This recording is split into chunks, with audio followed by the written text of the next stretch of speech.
Do you bleed green? Are you an ultimate Eagles football fan? Well, you're in the right place. Ready? This is Birds 365, hosted by the new Mac and Mac, Jody McDonald and John McMullen. Here we go! Who collectively have covered and talked about more than 50 plus years of Eagles football. Kick off your day with Birds 365.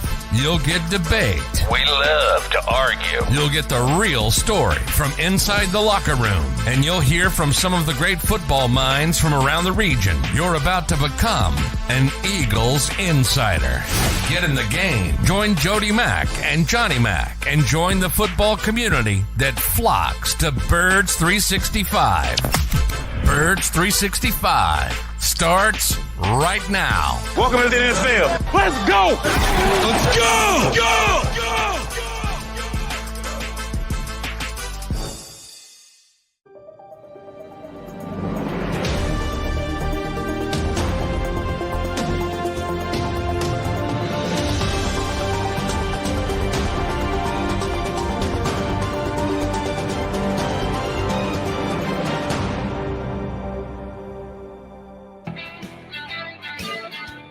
And welcome to the community, an undefeated community at that. Here on Birds 365, you got your Mac and Mac bros, John McMullen, Jody McDonald, here to hang with you for the next 2 hours and talk about the undefeated team in town. That would be your Philadelphia Eagles, show number 402 for the boys in green.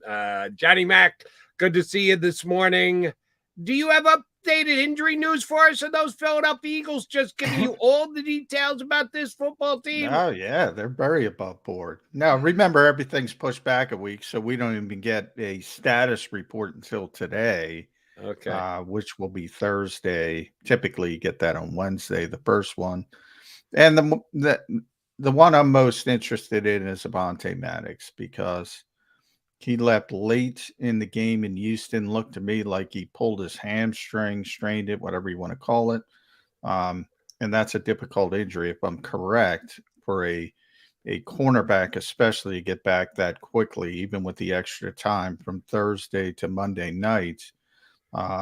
Lengthier period, that will help. But that's typically, if it's a pulled hamstring, that's typically a couple weeks at least. So that to me is interesting for, remember his backup, Josiah Scott's also hurt, right? And has been out. So that to me is a big concern. And it was interesting the way the Eagles handled it in Houston when Avonte was forced from the game. It was Marcus Epps playing in the slot, not Chauncey Gardner-Johnson, and Kayvon Wallace rotated in at safety. So that to me is going to be the most interesting story of sort of the preparation of this week. And hopefully Avonte's just okay and it's not a big deal. Now, was Josh Jobe up last week? Yes, he was. But he's not. He's probably not ready to play as an undrafted rookie. Number one, he's more of an outside corner than a slot corner. Slot corner is really difficult. That's a difficult position to play, and you have to have a certain skill set. And Josh is probably not in the mix for that. It's always interesting. I've always thought Zach McPherson is better equipped to play in the slot than outside. The Eagles have yet to agree with me, so no evidence of that either. So I wouldn't say, slot corner. To me, it comes down to Maddox, Scott, Andre Sacheret, who's now on the 53-man roster. He can play the nickel a little bit, so he might be in the mix. And then Chauncey obviously can do it, did it for years in New Orleans. And evidently the Eagles think Marcus Epps can do it at least for a short-term period. So those are probably the names that you have to keep an eye on. I was going to ask you about Andre Sacheret next. He's been on the practice squad, and they've elevated him 3 times already this year, which means they couldn't do that again this year. They had to put him on the regular roster. they took advantage of the spot that they had because of the injury to Jordan Davis. So they didn't have to take anyone off the 53. There was an opening because he got put on the IR. But if they're going to elevate someone like Big Marv this week, somebody is going to have to come off. Right now, they do have an extra corner, but do you think there's a chance that either one of those two injured guys, either Josiah Scott and or Avonte Maddox, could actually end up on the IR? Well, that depends. I mean, it depends on a lot of things. They don't need a spot on the roster because remember, the game day you whittle down. You have inactives anyway, so there's going to be a bunch of guys who aren't going to play anyway. Not a bunch, but 6 or 7. So that part of it's not a concern. But if somebody, and that's what we talked about when Jordan Davis first got hurt, you got to be honest with yourself.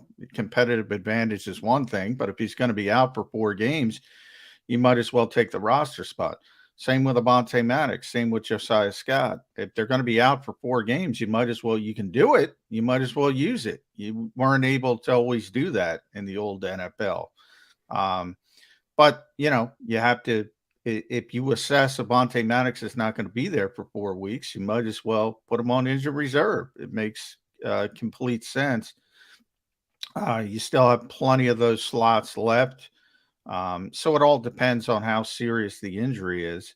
If they believe he'll be back in that 4-game span, if they believe Josiah Scott will be back before 4 games, and there's an indication they do because they haven't put him on injured reserve, then no, you don't. You carry them and you just make them inactive on game day.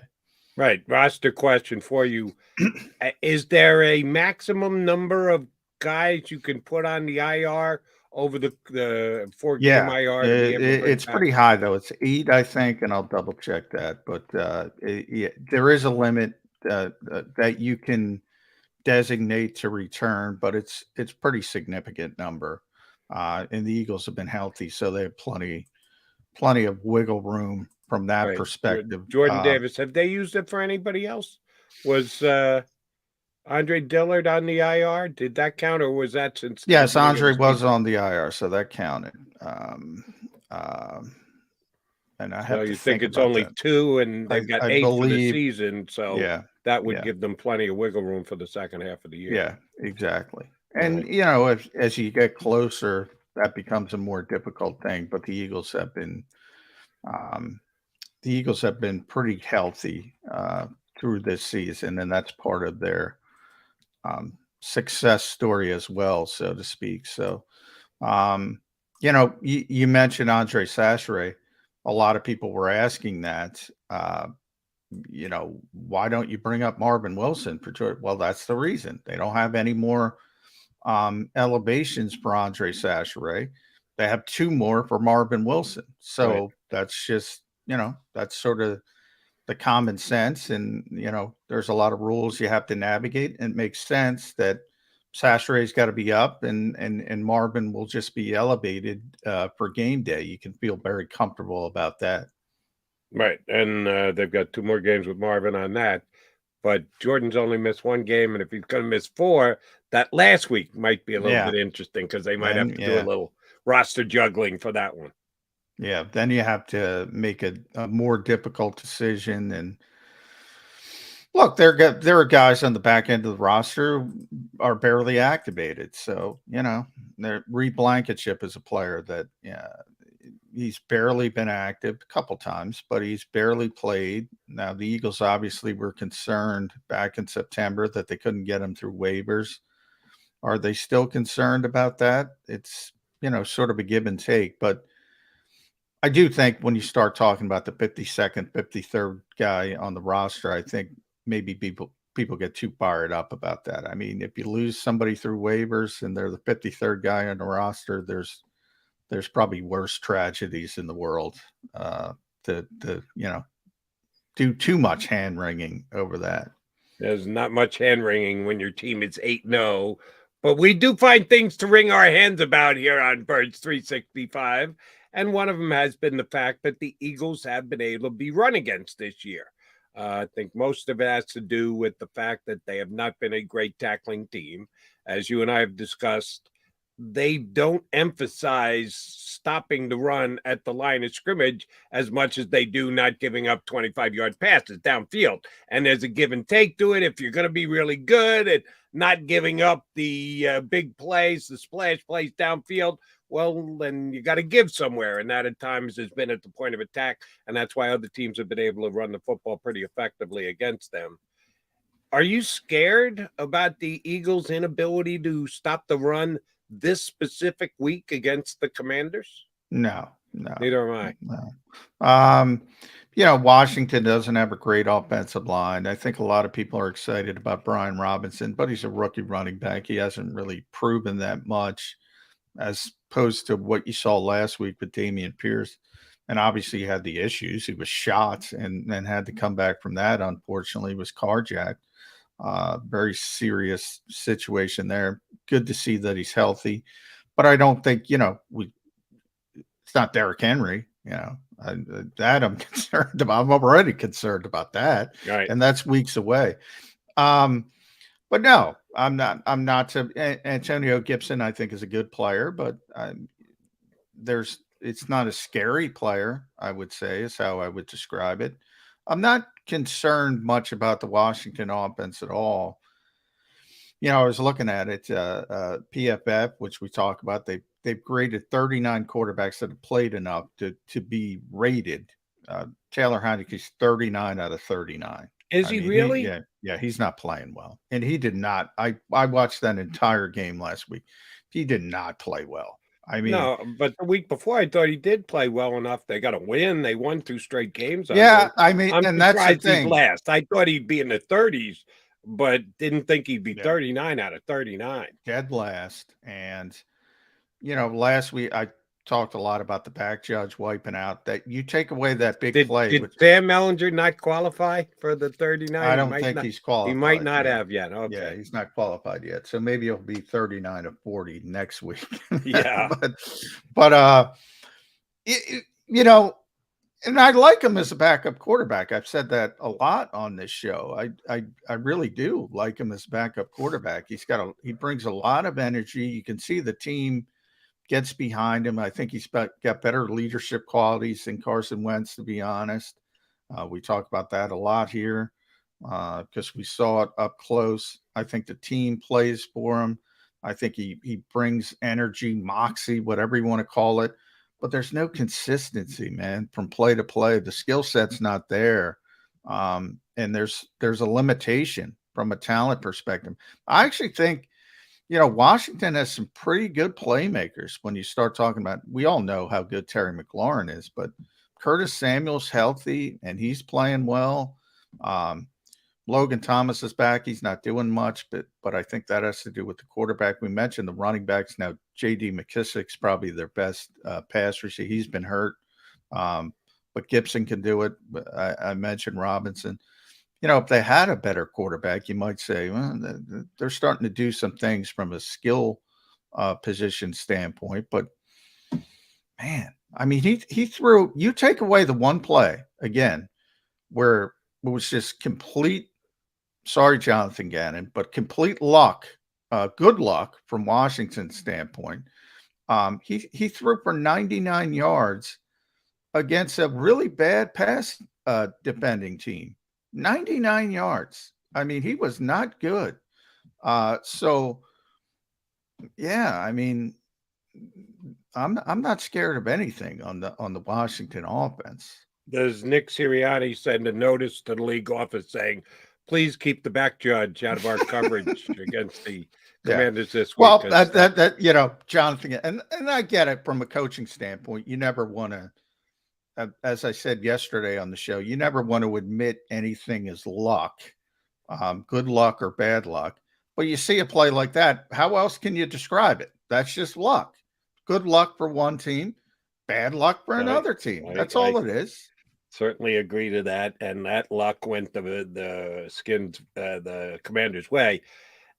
The pick that Taylor Heineke threw at the end of that game. Sometimes a ball gets tipped up, goes off a receiver's hands. You can almost justify an intercept.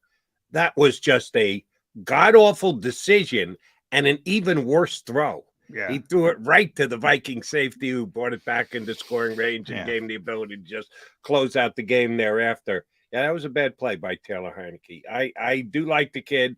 I certainly am more worried about this game, even though it is in Philadelphia, than I did the game down there because, sorry, Carson Wentz, you don't scare me a little bit anymore these days. But if his numbers are as bad as you state they are, 39 out of 39, damn, I had no idea that he was struggling as bad as he was. I probably should have because I did watch the end of that game, and that pick was just a backbreaker that he threw last night. All right, John McMullen, Jody McDonald here with you on Birds 365. We got a good one planned for you because we got two good guests. Our very own Mike Missanelli, co-host on the JAKIB Sports Eagles post-game show live from Oceans, is scheduled to join us coming up in the next 3 or 4 minutes here. And then a little bit later, Matt Verderame from Fansided. We've had Matty on the show before. He's one of the better national writers.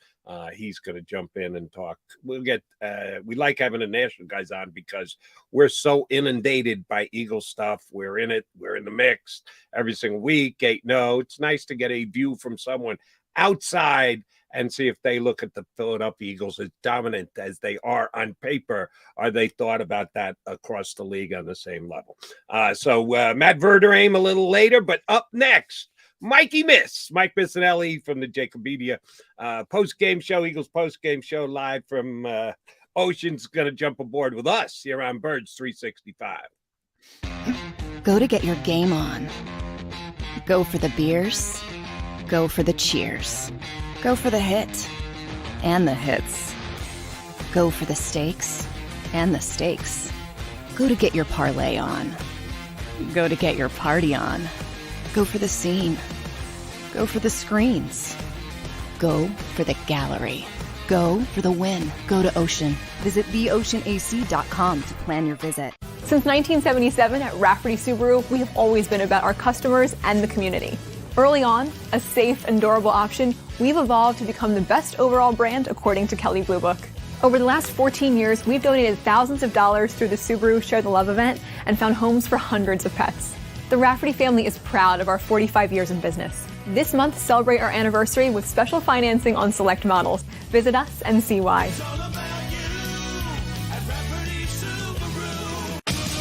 The greatest fans on earth. It's a bold statement, but would you expect anything less from Philadelphia? 58 years of heartache creates a toughness, a grit, a resolve not found in most. Sure, our prayers were answered, but now that we've had a taste, we're looking for more. Pondley Hockey, official partner of the Philadelphia Eagles.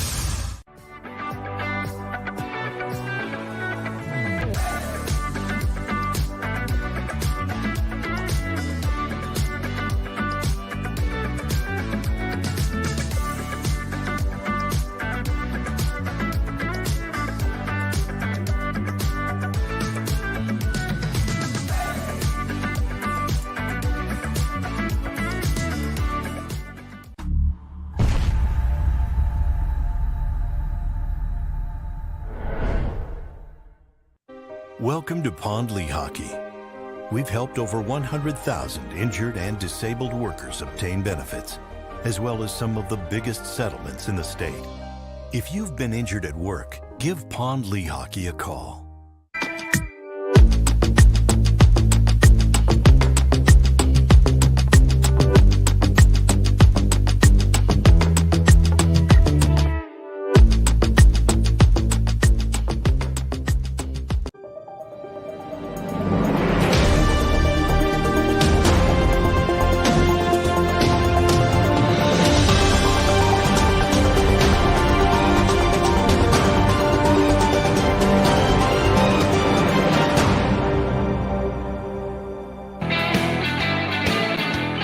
Appreciate you streaming into the deep end here on Birds 365 with your Mac and Mac guys. Got a nice addition to the mix today. You catch them after every single Eagle game here on the JAKIB Media YouTube channel.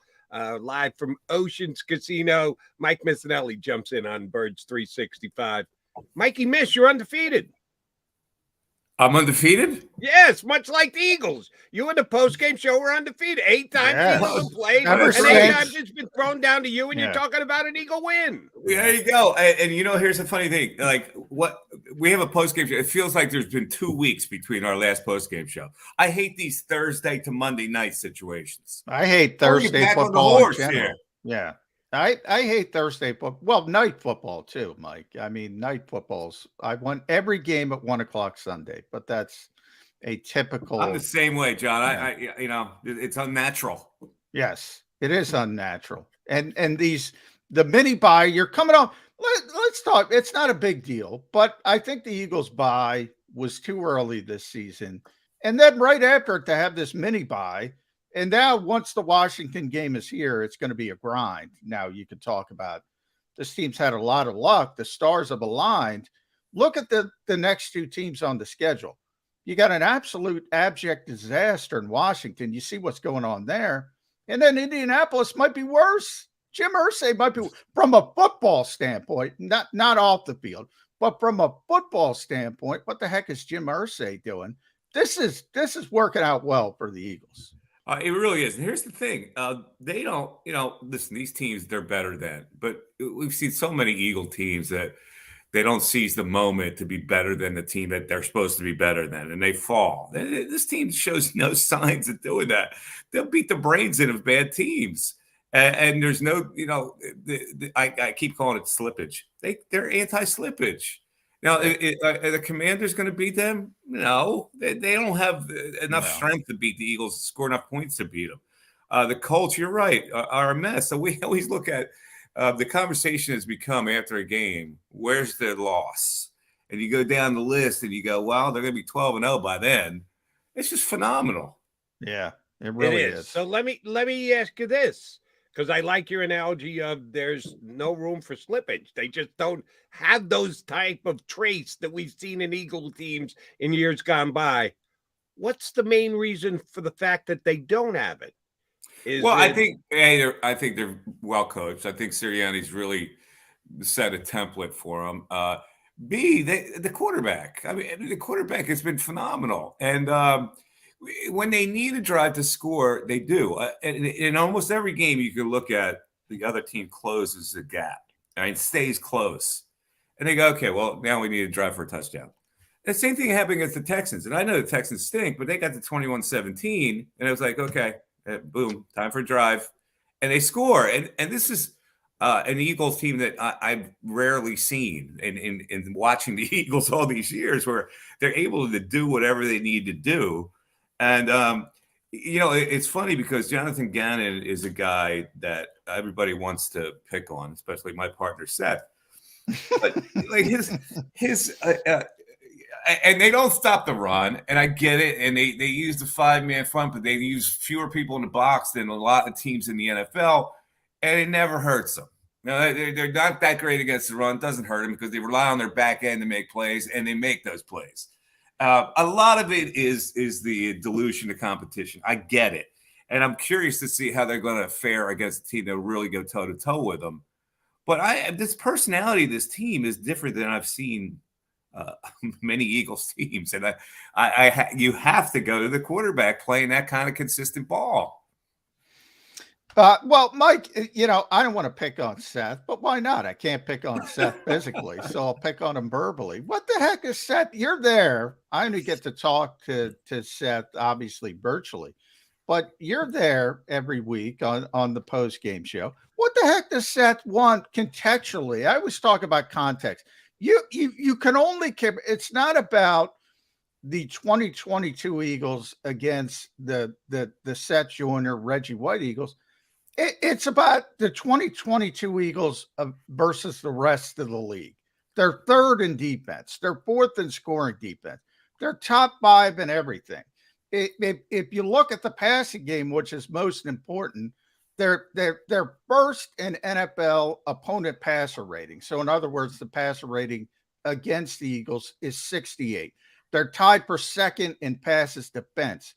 They're third in passing yards allowed per game. They're fourth in completion percentage allowed. What the heck else can they do? I just don't get it. John, it's tough to shed a brand. And Seth's brand, you know what Seth's brand is. Seth's brand is this ultra aggressive guy. But I gotta tell you, he was docile, a little more docile last week because he's been getting his ass kicked on social media, and I think it's wearing him down a little bit. So sometimes I just give him the side eye, like, really? I know he doesn't like Jonathan Gannon, but you have to put everything in context. Like they are, they're in leads all the time. So like that run number, it probably is, they're just trying to prevent a big play. So the run is happening for the other team. I get it. They're putting fewer people in the box.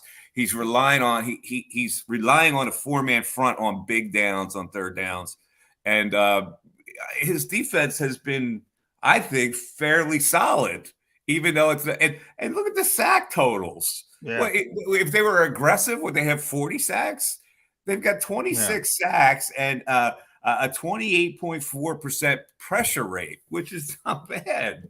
So I can't all find top 10. That's all top 10. I think they're 7th in sacks, maybe, or tied. I think they're tied. Yeah, they're top 10. Yeah, without the ultra aggression that Seth preaches, and they're undefeated.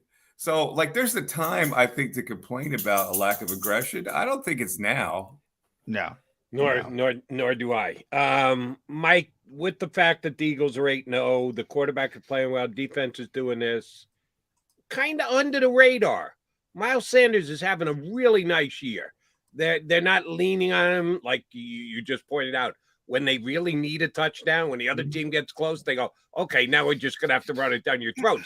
And they do just that, and it's usually Miles as the main guy. How good a season is Miles? He's been fantastic. The key to him is staying healthy, and so far he looks like he's passing that test. He's been really spry. And it's funny because fans were saying, well, you need to add that running back. You need to get Kareem Hunt, or you need to add another name running back. But as long as he stays healthy, they're fine. Now, if he gets nicked up a little bit, they might be in some trouble. But yeah, he's been solid. And that's that Penn State pedigree, Jody. You know that. It's the Penn State pedigree. He sees what Saquon's doing, and he goes, this is a flashback for me because I used to watch Saquon in practice every day do that. So I got to keep up my end of the bargain. Yeah. That's my pro Penn State message for the day. Miles has one thing. Played well. Sorry, John. The one thing Miles can say, he's got more touchdowns than Saquon. Saquon may have more yards and he may have more big flashy plays, but Miles, who took the goose egg last year getting into the end zone, has more touchdowns this year. Yeah. I'm sure there's some kind of friendly company. You sit behind a guy for 3 years in college, and I'm sure you look at the guy. I'm sure you're friends with him, but I'm sure you look at the guy and say, I want to do something like that in the NFL. I'm capable. I was the higher recruited player, for crying out loud. He got all the glory. Yeah.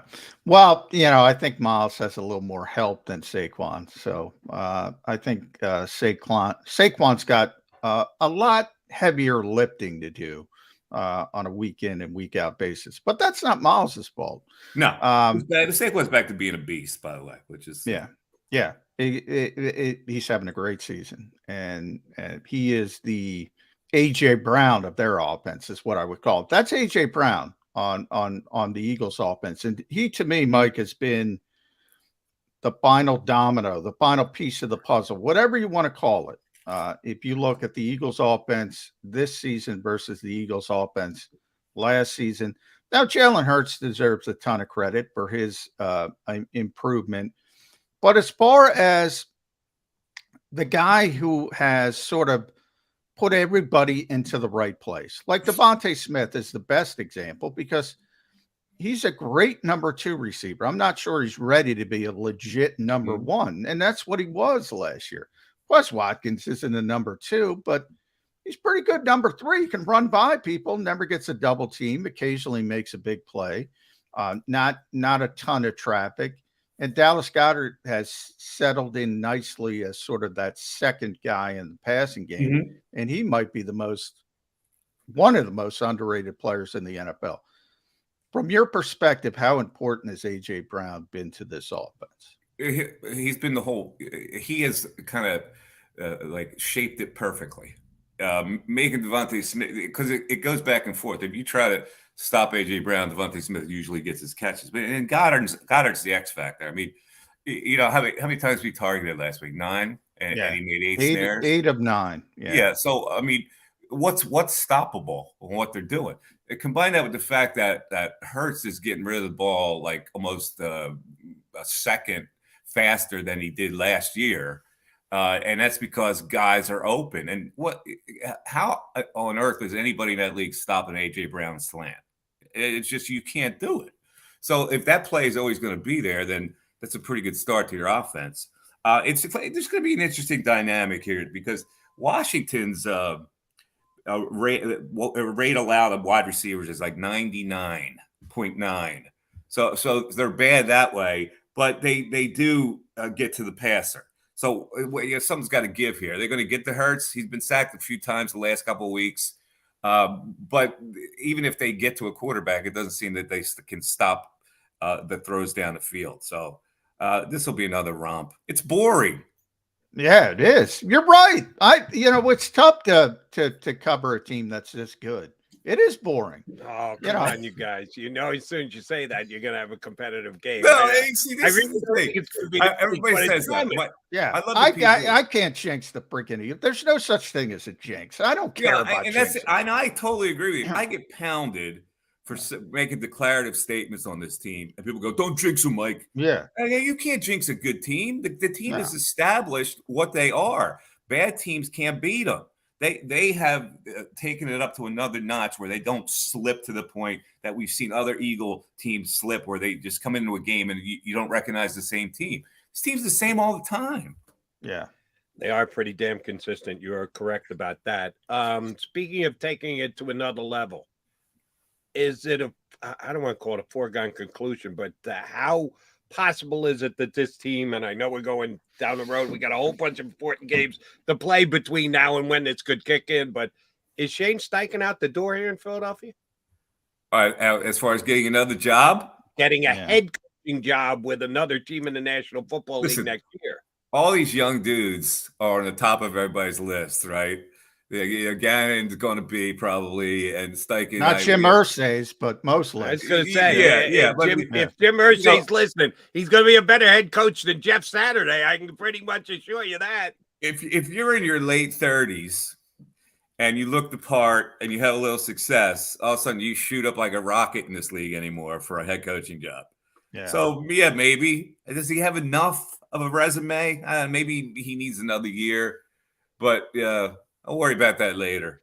Yeah. You know, like they're going to lose guys most likely, but what are you going to do about that? It's what the NFL is. Yeah, you're right. I mean, poach league. You look at Andy Reid's 1999 coaching staff. It's amazing how many head coaches were on that staff. You look at Doug Peterson. We just saw Frank Reich. John DiFilippo, by the way, our buddy, just got a head coaching job in the USFL. The USFL, I think the New Orleans Breakers. But anyway, congratulations to John. Jonathan Gannon might get a head coaching job. Jody mentioned Shane Steichen. JG had 3 interviews last year for head coaching jobs. I mean, you're right, Mike. There's going to be change. So, how big is the sense of urgency to take advantage of this window? Not only are you going to have coaching staff changes, but all of a sudden you're looking down in front, and Jalen Hurts extension talk starts after this season. Yeah. How important is to take advantage of this particular window? You mean to win the whole thing? Yeah, you got to seize it, man. I can't see where they won't be there. I mean, they're going to get that overall number 1 seed. They're going to be able to define themselves. Buffalo looks like they're leaking a little bit. And, the situation with the quarterback is the Chiefs are still going to be, can they beat the Chiefs now? Do you look at the Eagles as a better team than the Chiefs? It's arguable. Yeah. And does it set up this that they establish themselves as the best team? They go into the playoffs with a 15-2 record, and somehow they lose in the NFC title game. That probably would be a disaster to this fan base, right? Yeah. But we've seen that happen before with teams that we thought were going to get to the next level. But you know, I don't know. I mean, who can beat them in the NFC, in the NFC Championship game? So I think the favorite is that they get to the Super Bowl, and then we'll decide whether they can beat either the Bills or the Chiefs. Mikey, as a many-year talk show host in this town, I know you've had these conversations before, and some people don't want to have them at this time, but I don't care. It's good sports talk conversation stuff.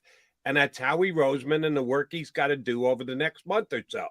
Howie has gotten a lot of credit for being able to extend key players and not allowing them to reach free agency. Part of the Eagles' core last year, Goddard and Mailata and Maddox did a great job. Oh, they got practically their entire defense's contracts are up at the end of this year, and this defense has been very good. You're going to want to keep it intact as much as you can, but you can only sign so many guys. Of all the Eagles who are free agents at the end of this year, who's the guy you're targeting if you're Howie Roseman? You think you can get a deal done with? To re-sign or to clip? To re-sign. To get an extension done. Give me a list of those guys right quick. Real quickly. Fletcher, Hargrave, both linebackers, both safeties, James Bradbury. That's a whole bunch of Brandon Graham will probably come back on a team-friendly deal, but he's a free agent at the end of this year. And you got your boy Miles on the other side on the offense. That's like 8 starters out of the 22 here are going to be able to walk away at the end of the year. You can't keep them all. He's going to be crafty. I mean, I don't know. Fletcher Cox seems to be the guy that might, not be resigned. Yeah. That would be first. I mean, Hargrave's having a great year. I don't know that you could justify it at that point. The linebackers, they always think they're disposable. They got Nakobe Dean in the hole. They got Jordan Davis up front in the hole. So Graham will go. Be interesting to see what they do. Sweat is not a free agent, right? No, he's one of the few. Yeah, no, so, him and Abante signed last year, so it's a really good question. I mean, he's going to have to be crafty, but there are going to be some guys that have to go, and he's going to have to replace them.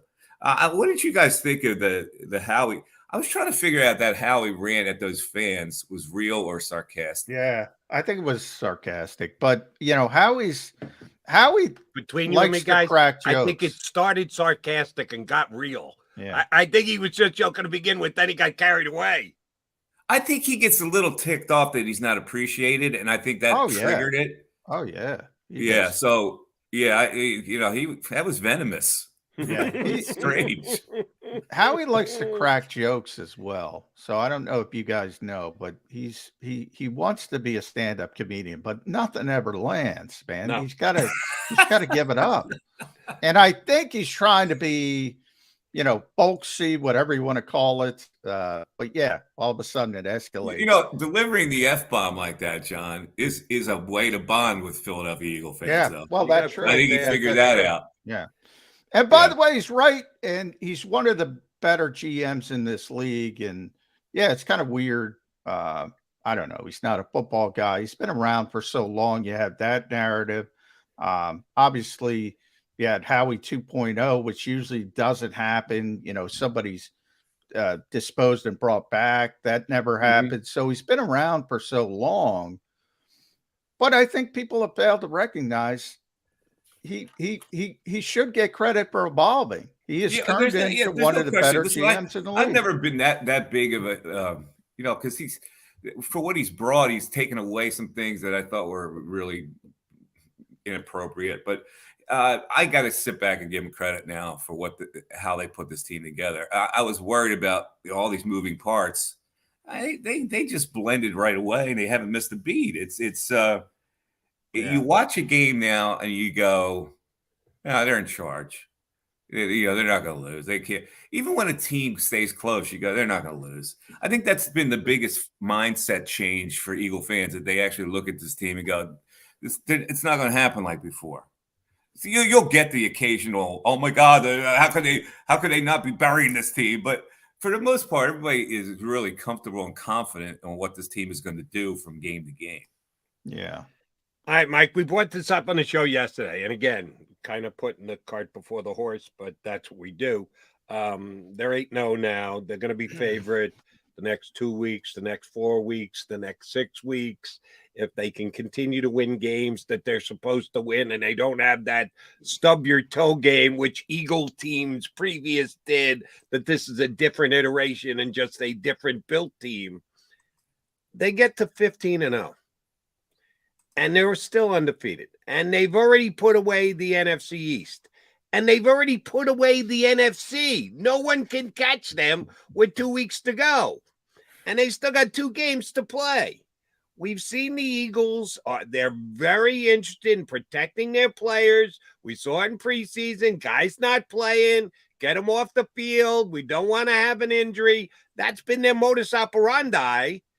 If they're sitting at 15-0 and they got a chance to be the first ever 17-0 team in the National Football League, who's going to be out there on the field playing for the Eagles game 16, week 17? That is a great question. And because if you try to go for the 17-0 and something bad happens like an injury, you'll never be able to live it down. Yeah. Now, the mindset today, it's almost like pulling a starter out of a no-hitter. It doesn't matter anymore that he completes the no-hitter. So I don't know. Has that filtered down to football? I personally, football to me is such a dangerous game that I wouldn't care about the 17-0. I know it's the landmark achievement. People will be talking about your team forever, but I'd be so afraid to mess it up for my Super Bowl hopes that I would be really cautious and safe about it. Yeah. Howie Roseman sends his thanks because I agree with you. That will be the organizational decision, not necessarily the coaching decision. Yeah. And I think you're dead on. Just think about it, though. Just think, how this town reacts to that. They leave a guy in the fourth quarter and he gets hurt, and people are just out. Yeah, Jody, you're killing JG for not playing the Kobe Dean in the fourth quarter of a blowout. I mean, you can imagine, right? So the coaching staff has shown its toughness that they want to do whatever it takes. Yeah, they want to win. The coaching staff, you got to save them from themselves, because Mike is right. 17-0 doesn't matter. The ultimate goal is bigger than that. Despite the history, despite what that would mean in football lore, so to speak, the goal is the Super Bowl. So, what is the easiest path? What is the best path to win the Super Bowl? I agree with Mike, but I want to go back to something you said that was interesting. All the moving parts, and I want to take this around the NFL a little bit with you, Mike, because you guys both know. You've been through this. You and I have talked about it, Jody.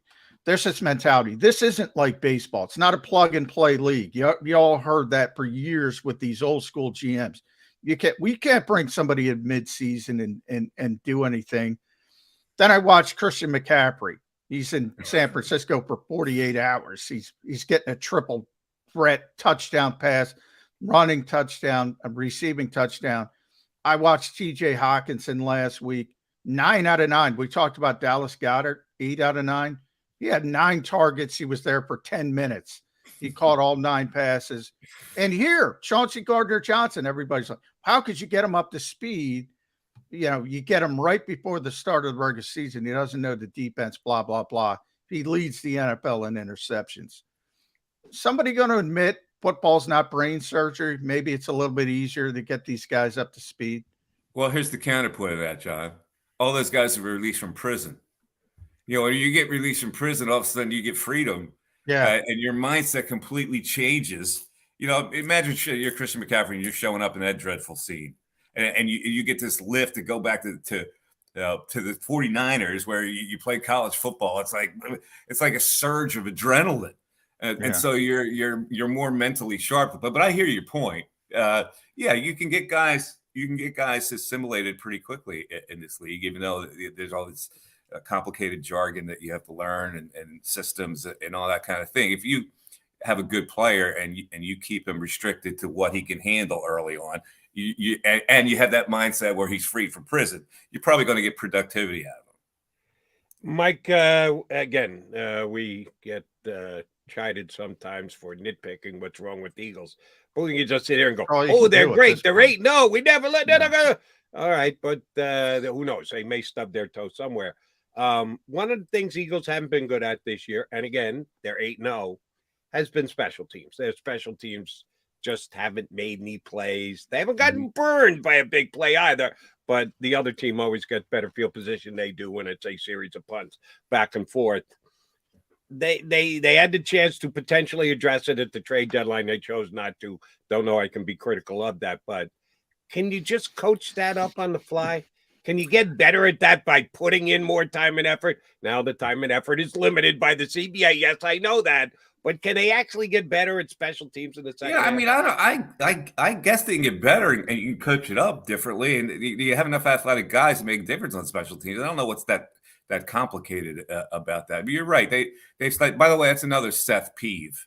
Seth is he beats up on his special teams and special teams. He's always screaming, "How come these guys don't block it? Or how come guys don't shed block?" He's right about that. So that's better coaching, I think. So it's funny. We're sitting here, we're going, okay, special teams, and what else don't they do right?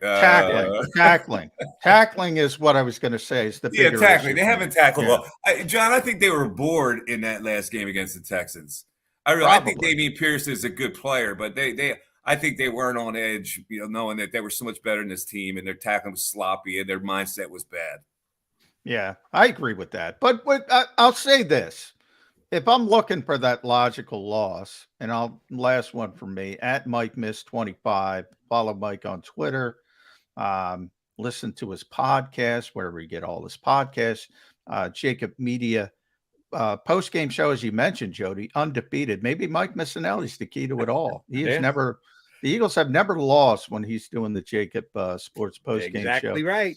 I came back here in 2008 to that station. What happened that year? Yeah. It was a championship year. Okay, there you go. So there it is. We found the key to it all. But I don't know, to get to the key to it all, so Mike Missanelli has to fix this tackling issue, because the one game I look at is December 4th in Tennessee and Derrick Henry. That one scares me a little bit.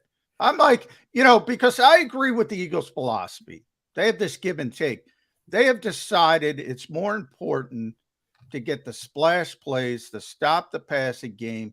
What do you want? This box safety that wraps everybody up, or do you want the 5 interceptions from Chauncey Gardner-Johnson? Typically, I want the 5 interceptions in 8 games. But then Derrick Henry shows up on one given Sunday, and nobody is prepared to stop Derrick Henry on this team. Are they going to give the ball to him 40 times, though? They might. 25 is a minimum. Is that get over 30? If he carries 40 times, it's not going to. Is that good enough to beat the Eagles? Here's how I describe it, Mike. The margin of error is small, right? You got to play from the lead. You can't get from behind. So Tennessee takes the opening kickoff because the Eagles defer, like they always defer, making Jody McDonald pull what hair he has left out of his head. I agree with that, by the way. I don't understand why people defer all the time. Yeah.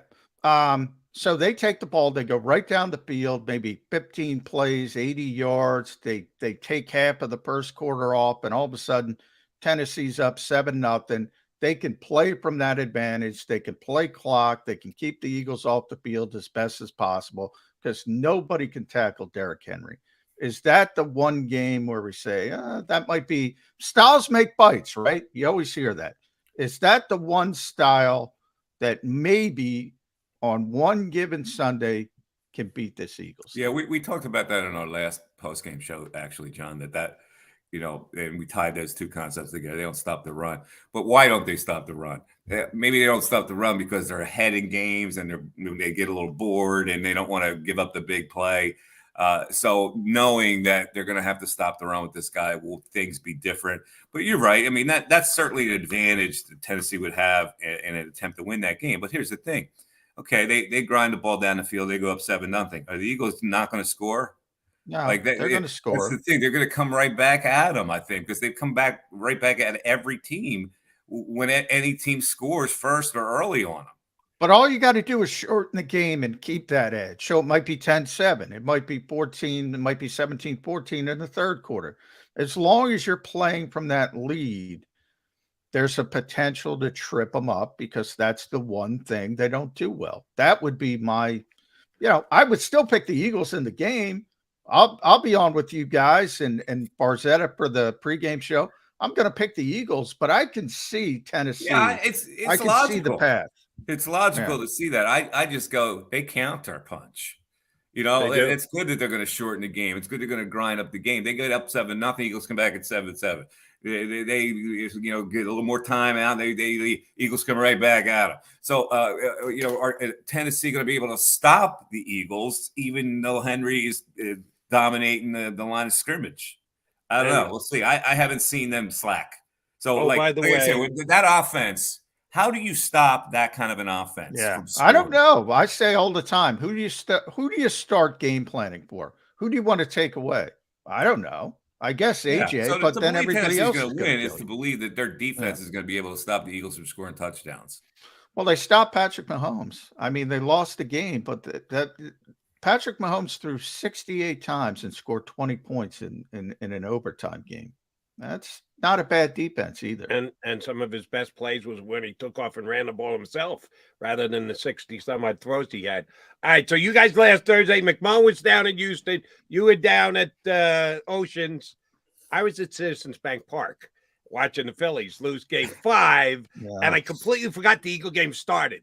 So they put the Eagle game up on the scoreboard. I go, oh, shoot, they're losing 7-0 already. So now I got to get out the phone, and I got to track every single play. And you're right, Mike. They just went down the field and scored. All right, they gave up the touchdown. I'm ready to watch because I know if it's 7-0 and they're only 5 minutes in. Oh, guess what? Eagles won the coin toss and deferred, and Houston went right down the field. But you're right; they come right back. Even when I give a hard time to the coach for his decision as to whether to take the ball or not, they come back and top it anyway. I got good and bad news for you guys. Yeah, on Monday you got to work at a weird hour or whatever. By the way, what's the best place at Oceans for a nightcap, Mike? If the post game ends before you head on either up to the room or back to Philly, where do you go grab a quick? There's a bar called NOLA right there. Yeah. On the as in Aaron? No, as in NOLA. yeah, as in Aaron. No, it's not his bar, but it's called NOLA. And it's a pretty good spot. By that time, I'm so they have a noodle house there, and I like to get some late night, but they closed the damn thing at a casino. They have a great noodle house. I'm a big fan of the casino noodle house. Really? Yeah, you can't do that, especially with an Eagles game. They got to keep that going. Yeah, but we're on the air. It's like I look up, it's almost 3 a.m. But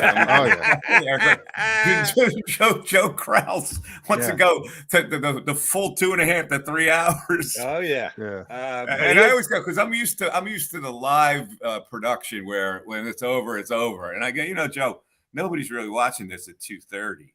And he says, yeah, but they'll watch it tomorrow. That's the streaming world, Oh yeah. It's there forever. And by the way, that was the toughest post-game show we ever had to do on Thursday, especially for me. I had one eye on the Eagles game. We had 2 TVs on. One eye was straight away with the Eagles game. The other was a side eye on the Phillies game. And I'm doing an Eagles post-game show, and I can't afford to miss anything that's going on in the Eagles game. But this game is over here. It's the World freaking Series. Same thing. We're in Houston in the press box, and Kempski's got his iPad. We all have the Phillies game on his iPad. We're all watching that. We got to pay attention to it was really difficult. It was tough. And by the way, after the game, everything was late because the Eagles were watching the World Series, and everybody's. That's right. We didn't get to you till late because they didn't come out late. Right. And then I went to the game the next night with the no-hitter. When you see a no-hitter, you go, wow, that's probably a bad game to go to. But I look at it like, that's history. That's history. I love baseball accomplishment. That was history, that no-hitter. Wait a minute. We got Missanelli, the hypocrite. You just told me history doesn't matter. The Eagles don't need to worry about 17. It's all about a championship, but a no-hitter history? No, that was a bad thing because the Phillies lost. Although it's not the same. We talked about, name the 4 pitchers 2 years from now that no-hit the Phillies in the World Series. People are going to have a difficult time with that. Or as you say, Don Larson, Don Larson. You know, Probably. If I got to give you 4 names, I'm not going to be able to give you 4 names. Well, get used to the world today, John, because that's the only time no hitters will happen when there's 4 names. They're gonna all be combined no hitters going forward. All right, here's the real good news for you guys. Since you don't have to work Sunday, you won't be down at Oceans, you won't be not till Monday night. Have you taken a look at the card we got for Sunday yet in the National Football League? It stinks. There's 9 games. Take away Thursday night, Eagles on Monday night, Sunday night. 9 games on Sunday afternoon, early window, late window. How many games have a winning team against a winning team? 1. Really? Vikings and Bills are the only game out of 9 games, Sunday either at 1 or at 4, that have 2 winning teams playing each other. That's awful because you got 4 teams on the bye and they're all above 500. So they took a bunch of the 500 teams out of the mix this week. Good luck having a good time watching football on Sunday. I was looking at a game that I would like to place a few shekels on, and I had a hard time doing it. But I got to ask you, what the Giants only 4.5-point favorites at home against the Texans? Nobody believes in the Giants, and I count myself in that, Mike. I don't believe in them. They're playing well. Jody, is that a line telling me to go Texans? Mike, I've been listening to you say the line's telling me something for 20 years. Oh, that line is screaming Texans. If you buy into it's too good to be true. Oh, yeah, that's screaming Houston Texans. Yeah, it's the way that, I don't know. Why you mentioned the big game, which is Minnesota Buffalo. I'm surprised that's even on the board. Josh Allen. Nobody knows if Josh Allen's going to play. Yeah, and it's 3.5 right now. Yeah. Bills -3. So what are you telling me? Did they play the Vikings in that? I'm telling you that the NFL is all about keeping your injuries under wraps these days. Nobody tells anybody anything until the very last minute. Roger Goodell's kind of loosened the reins on that one. The injury reports are complete BS every single week. So you think Allen's going to play?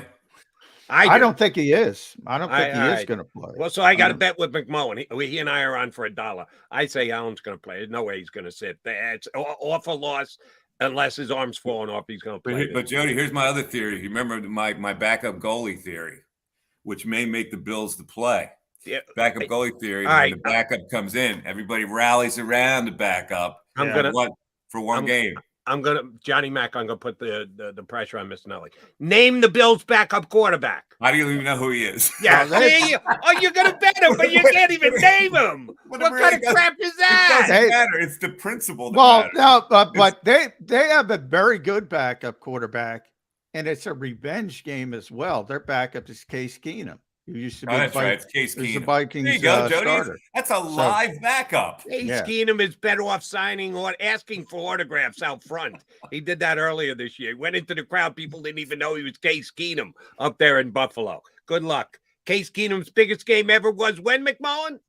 Championship game here. How'd that go for him? It did not go well, but there you go. But you got to give Case Keenum credit for getting that team to the. I mean, had a good year. That's a pretty good year. Don't look down your nose at the backup goalie theory, Jody. Okay. All right. You want to back Case Keenum? Have at it, Mike. I'll pass on that. I'll go $1. I'll go $1 with you. I'll take the Bills if Case Keenum plays.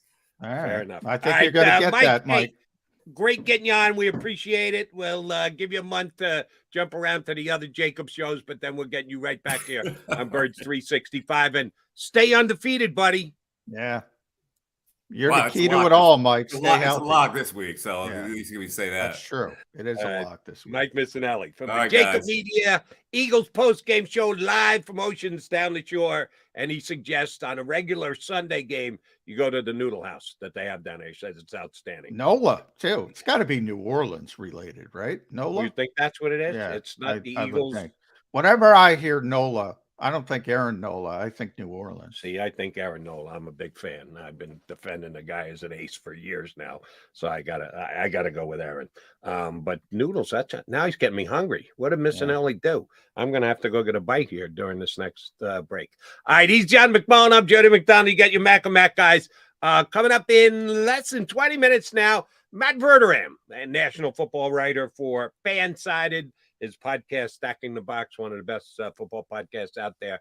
Matty V going to join us in about 20 here on Birds 365. It's a fall car fest, and Jeff D'Ambrosio, Destination Downingtown, says, yes, you can. Jeff says, yes, you can choose from over 1,000 vehicles in stock with no wait. Yes, you can still get low prices, leases, and big discounts. Yes, you can still get low interest financing. And Jeff always says, yes, you can have a real deal buying experience without the hassle. When the other dealers say, no, you can't, Jeff says, yes, you can. Jeff D'Ambrosio, Destination Downingtown. Nobody treats you better. Jeep Adventure Days.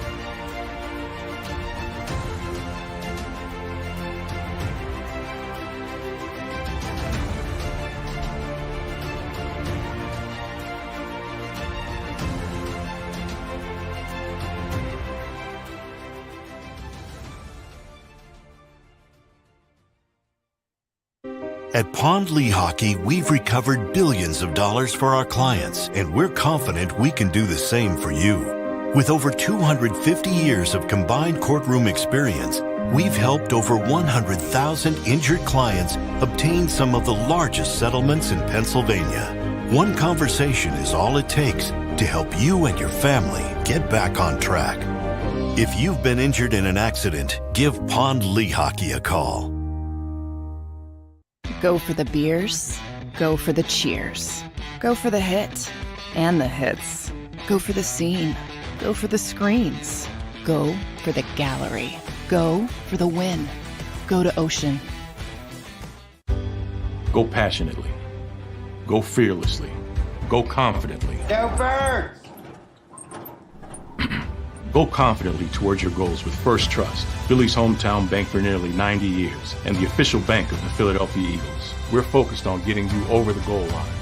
So go with conviction, go with trust, Go Birds! and go forward with us by your side. First Trust Bank, the official bank of Philadelphia dreams. Oh, and go Birds. At Salus University, our graduates are among the most highly trained in their profession because of our unique emphasis on research, interprofessional collaboration, and early clinical exposure. Learn more about our programs at salus.edu.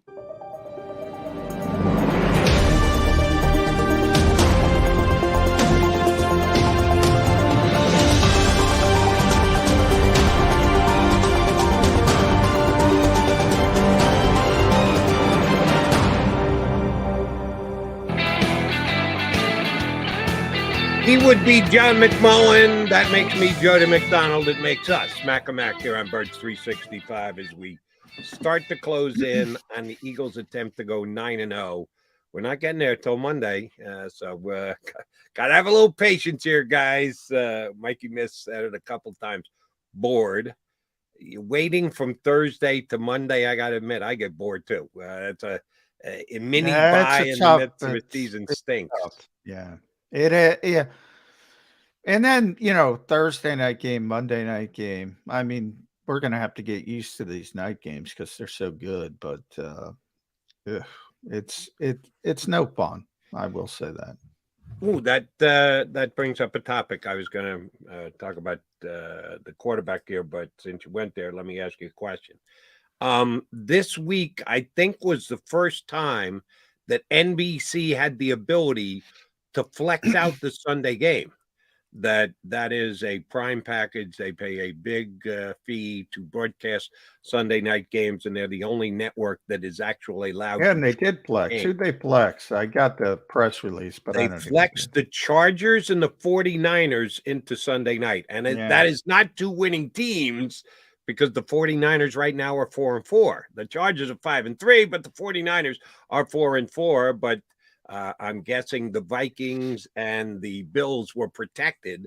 There's, I used to know. Yeah, I think that's, you can protect a certain amount of games. I think that's a box game. And and they probably wanted to keep it for obvious reasons. It's as you mentioned, it's the only game between winning teams. 2 winning teams. Yeah.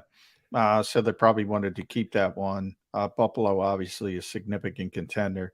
I don't think Minnesota is, but they are 7-1. At some point, I'm going to have to give the Vikings and Giants credit if they keep winning, but I'm still hedging on those two teams. All right, so let me ask you about a couple of Eagle games, because the Eagles are already penned into Sunday night in just a couple of weeks.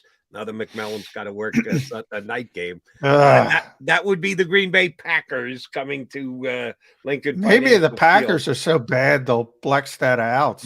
Maybe 425. They flex out the undefeated team in the National Football League? I don't think no so. shot. No chance. That's in cement. Hope. Somebody can hope, Jody. Can hope. The Packers lose their next 2 games. What are they now? 3-5?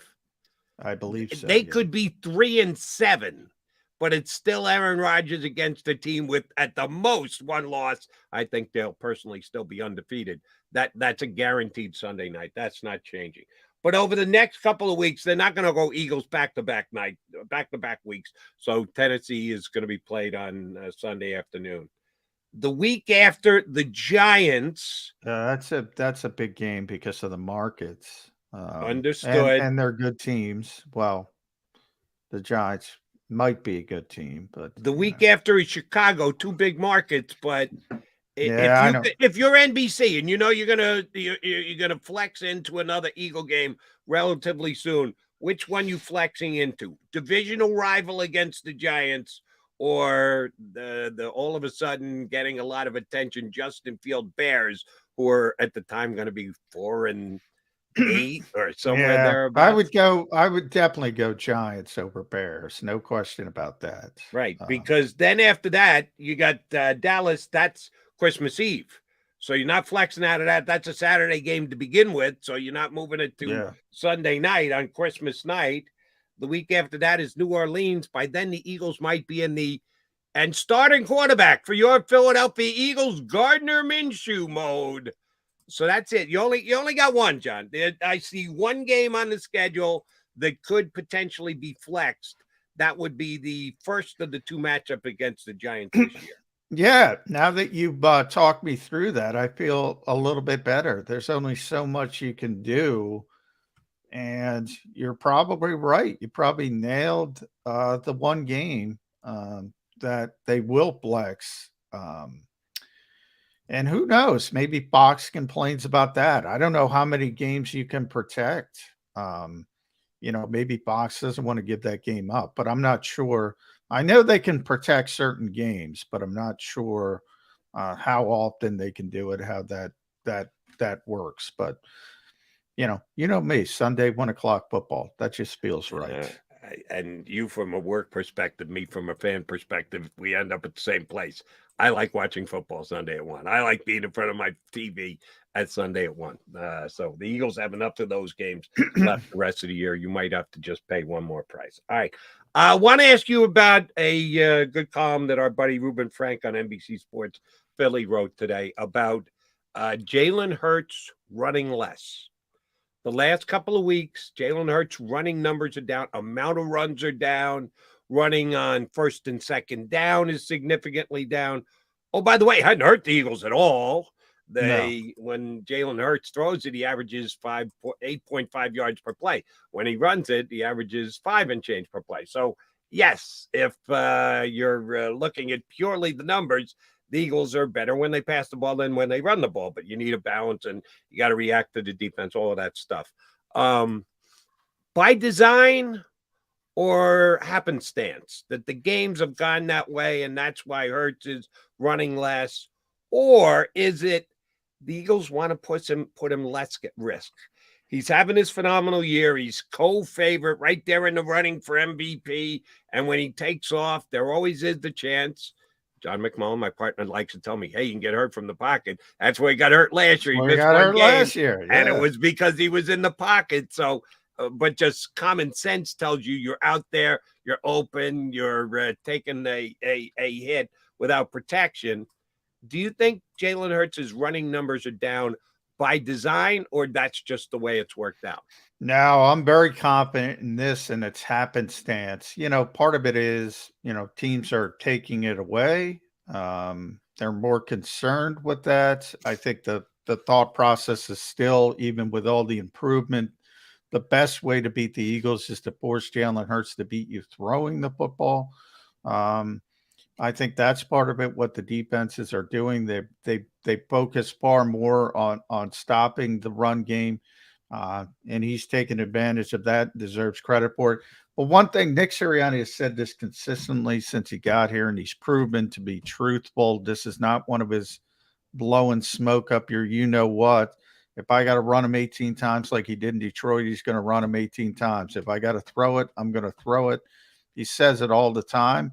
He proves it all the time. If they're struggling throwing the football against Washington for some reason, maybe the pass rush goes nuts, who knows?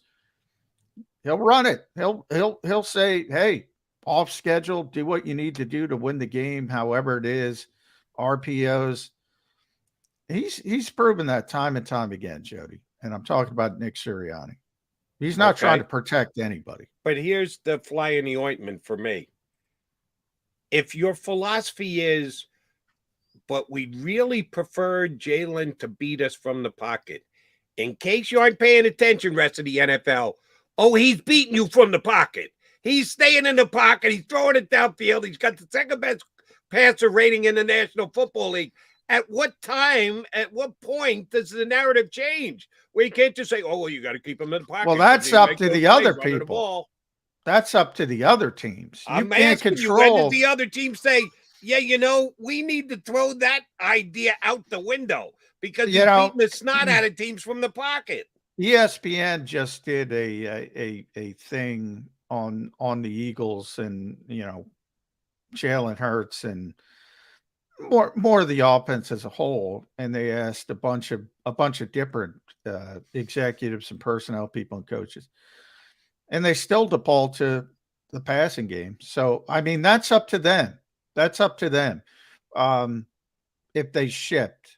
And that's out of your control as an Eagles coach. But they've clearly shifted, their RPOs, the first 4 games, the first half versus the second half are way down.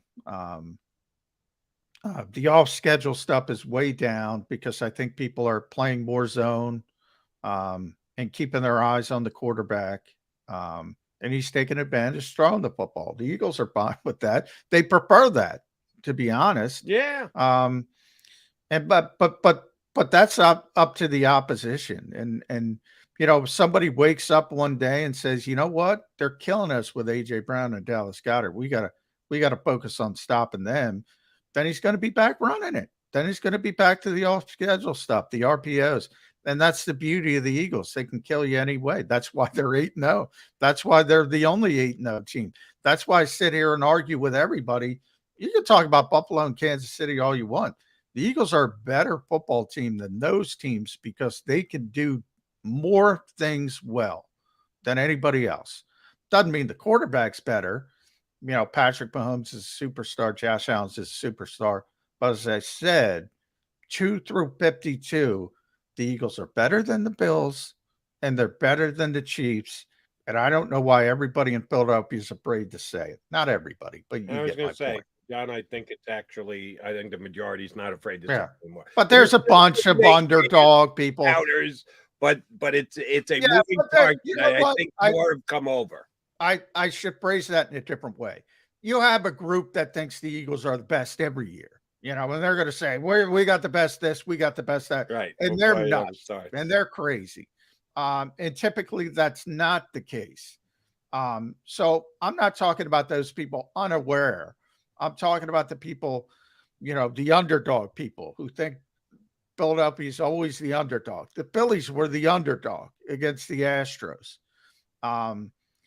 The Union were the underdog against Los Angeles Football Club back in the Super Bowl. The Eagles were the underdog against Tom Brady and the Patriots. This Eagles team has never been the underdog. Am I right with that, Jody? They've not been an underdog this season. No, favorite every game. And they're not going to be an underdog moving forward unless there's significant injury attrition.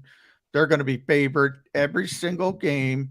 Maybe Dallas, if Dallas doesn't lose between now and Christmas Eve, who's favored in that game? I think the Eagles game, right? Again, Eagles don't lose, Cowboys don't lose. What if the Eagles lose one game and the Cowboys go undefeated? Who's favorite in that game? That's good. Could be. There's at least there's a possibility that's the one game they might not be favored in, but I agree with you. In all likelihood, they will be favored in that game.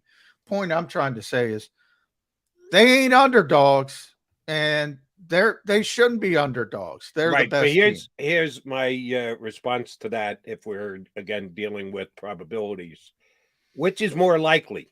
The Eagles will win all their games between now and the Dallas showdown, or Dallas will win all their games between now and the Dallas showdown. But because the Eagles are better. Right. So I understand. You know me, Mr. Hypothetical. You're giving me a hypothetical. I'm telling you, I don't think that hypothetical's happening. If it does happen, I think it's a toss-up game. I think it could be Eagles by a point, could be Cowboys by a point. It could go either way as far as favoritism goes, because the Eagles are a better team.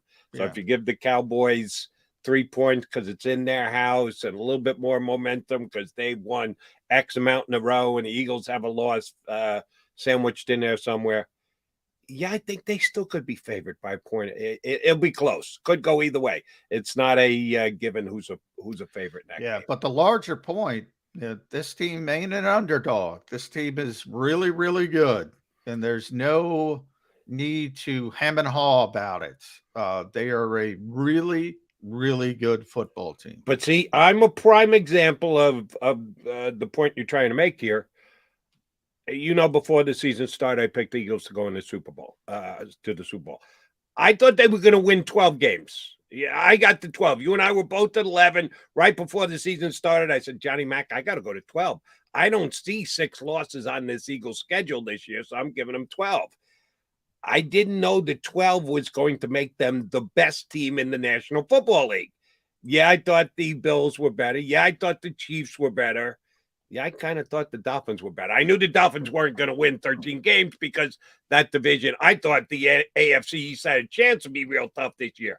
I didn't think the NFC East was going to be as good as it is. And the Eagles are still 8-0 at this point. So really give a tip of the cap to the Eagles.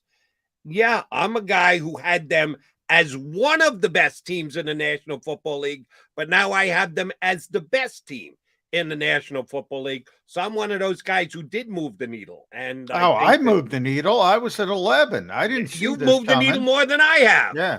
I didn't see this coming. I thought they were a playoff level team. I thought they'd be a little bit better than last season. Who knows? Maybe be able to win one playoff game, but I didn't think they were going to be significant Super Bowl contenders and be in the conversation with the Chiefs and the Bills. Never mind, but I didn't see, the big down tick from Tampa Bay coming, or Green Bay, or the Rams for that matter. A lot of things move quickly in the NFL.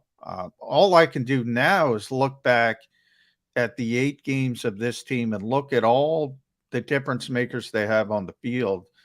And that's the one thing, like anybody who says Buffalo and Kansas City, and, Matt's a Kansas City guy. We'll talk to him about this. They're talking about the quarterback. And I'm not saying Jalen Hurts is better than Patrick Mahomes, but I think anybody who sits there and tells you the Chiefs have a better roster than the Eagles, or the Bills have a better roster than the Eagles, I would say, what the hell are you looking at? There's a reason that they are 8-0 right now. All right, speaking of Matt Verderame, he's going to join us next. National football writer for Fansided.com, host of Stack in the Box podcast. We'll get an out-of-town perspective on how good the undefeated Eagles are next here on Birds 365. Philadelphia fans, we're cut from a different cloth. Born into a brotherhood and bonded to our team for life. We believe anything is possible because we've witnessed the impossible. While we may be from different neighborhoods, come Sunday, we are one, and we will be heard. Pondley Hockey, official partner of the Philadelphia Eagles.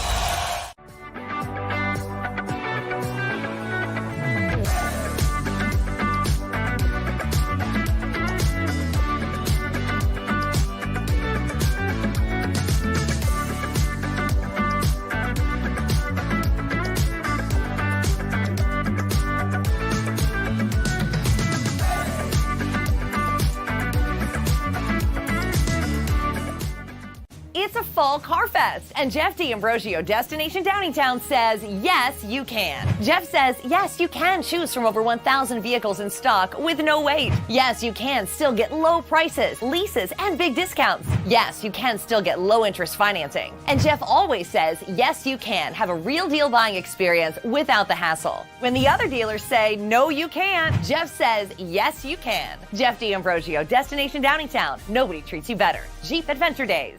My wife was in an accident that changed our lives forever. She was in rehabilitation for years. She had to learn to walk again. She couldn't take care of herself. We couldn't afford a nurse. We were running out of options. One conversation with Pondley Hockey changed everything. They understood what we were going through and immediately helped us navigate the legal process. We can't thank them enough. Pondley Hockey. Tell us your story. The faces you know, the team you trust. The Delaware Valley's leading news program, Action News. Go to get your game on. Go for the beers. Go for the cheers. Go for the hit and the hits. Go for the stakes and the stakes.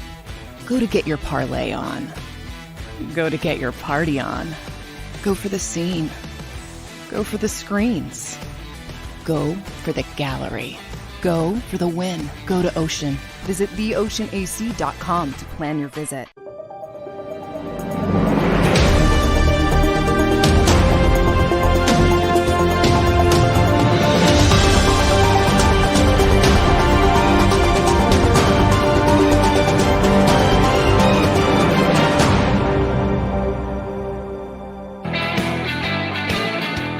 Appreciate your jumping into the deep end of the stream here on Birds 365 with Mac, John McMullen, and Jody McDonald. We are joined by Matt Verderame, fan-sided national writer and host of Stacking the Box podcast. MV, it's been about a month since you and I talked. How are things going? Good. Certainly the season's in full swing. How are you guys? Doing well, Matt. I'm going to give you the opportunity. I want to talk about the biggest abject disaster in the NFL. I mean, if you count off the field, you probably have to go the Washington Commanders. If you just go football wise, you might say the Indianapolis Colts. So where would you start? And by the way, here in Philadelphia, those are the next two Eagles opponents. If you think the stars are not aligning for the Eagles, which of those two situations has you scratching your head more? That's a tough question.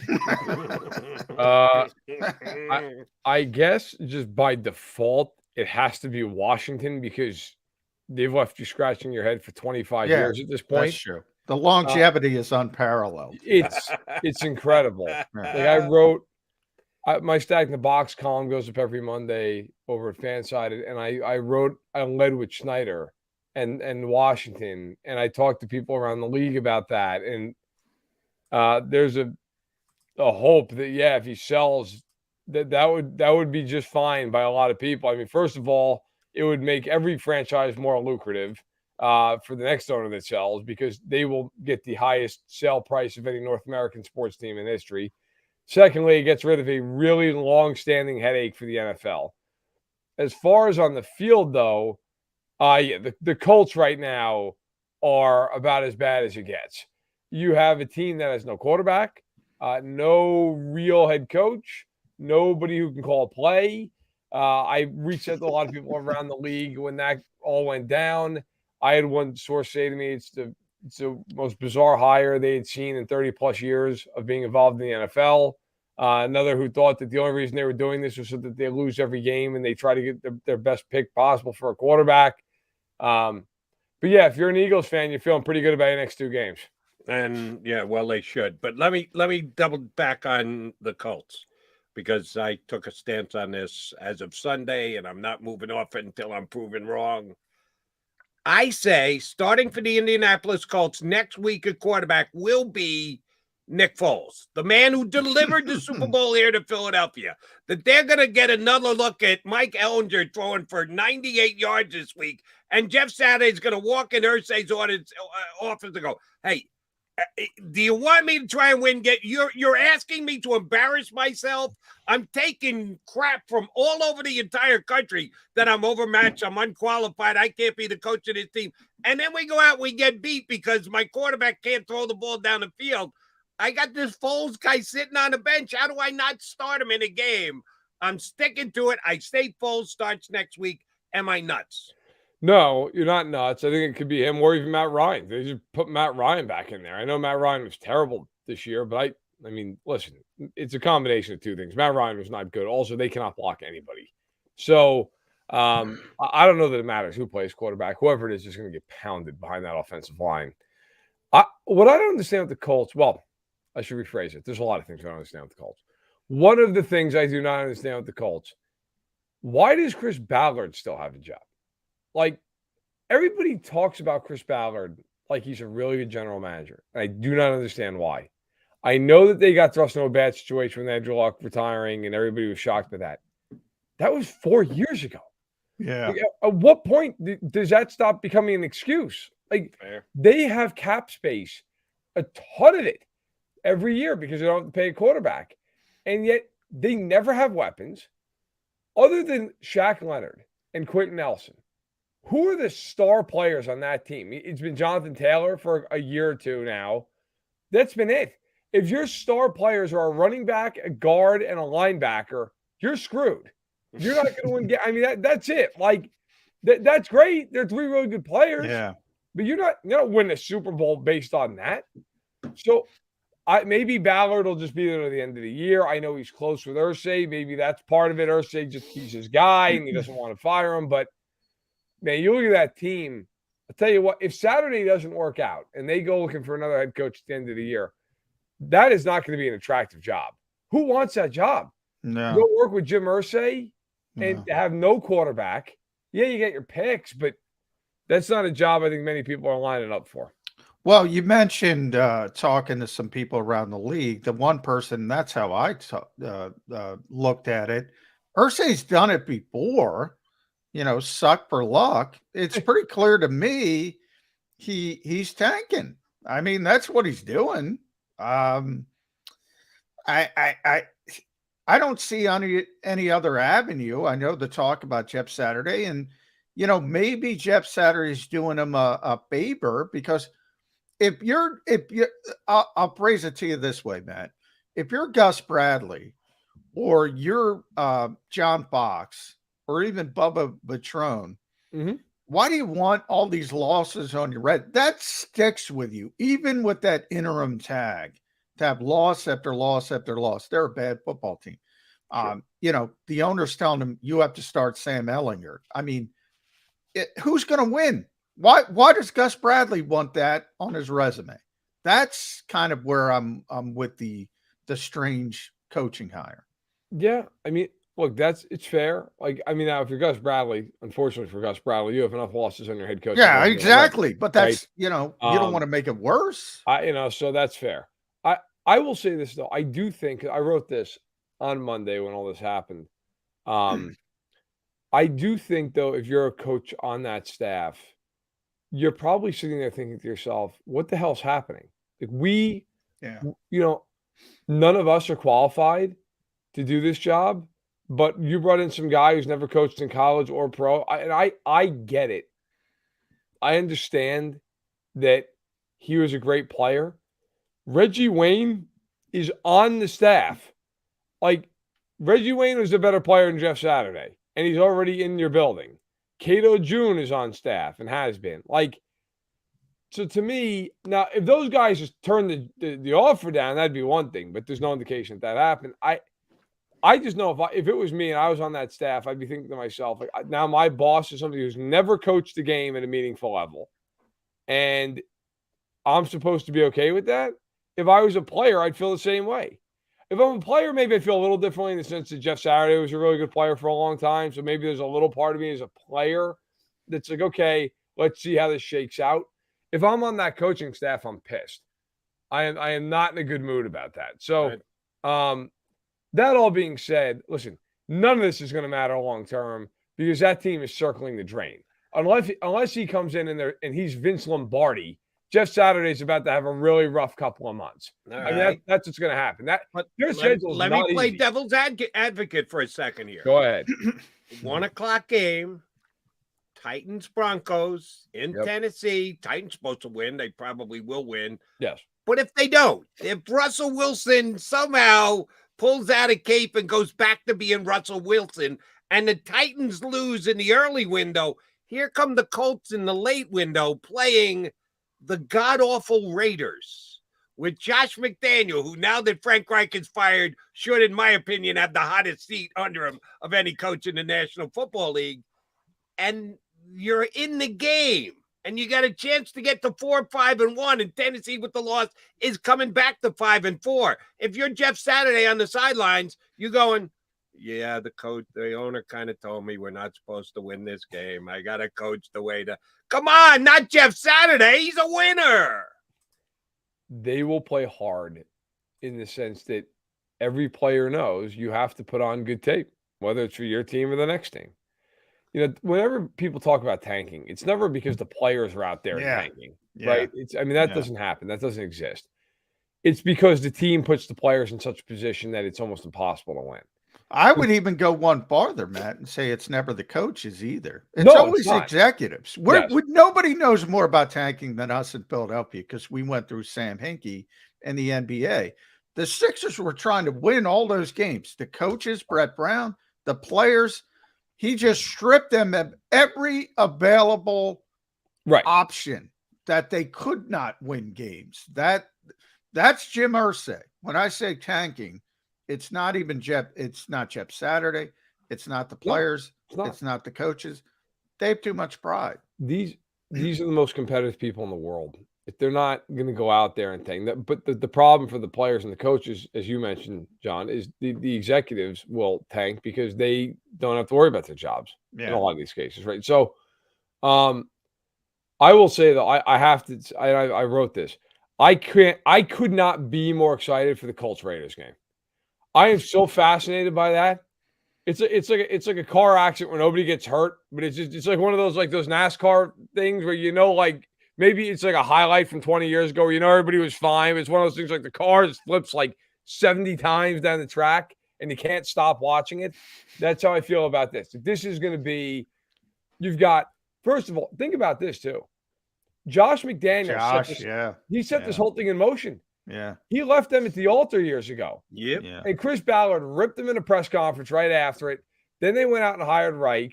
And it appeared, to be fair, for a while, like that was a good hire. And it was for a while. Now it is not.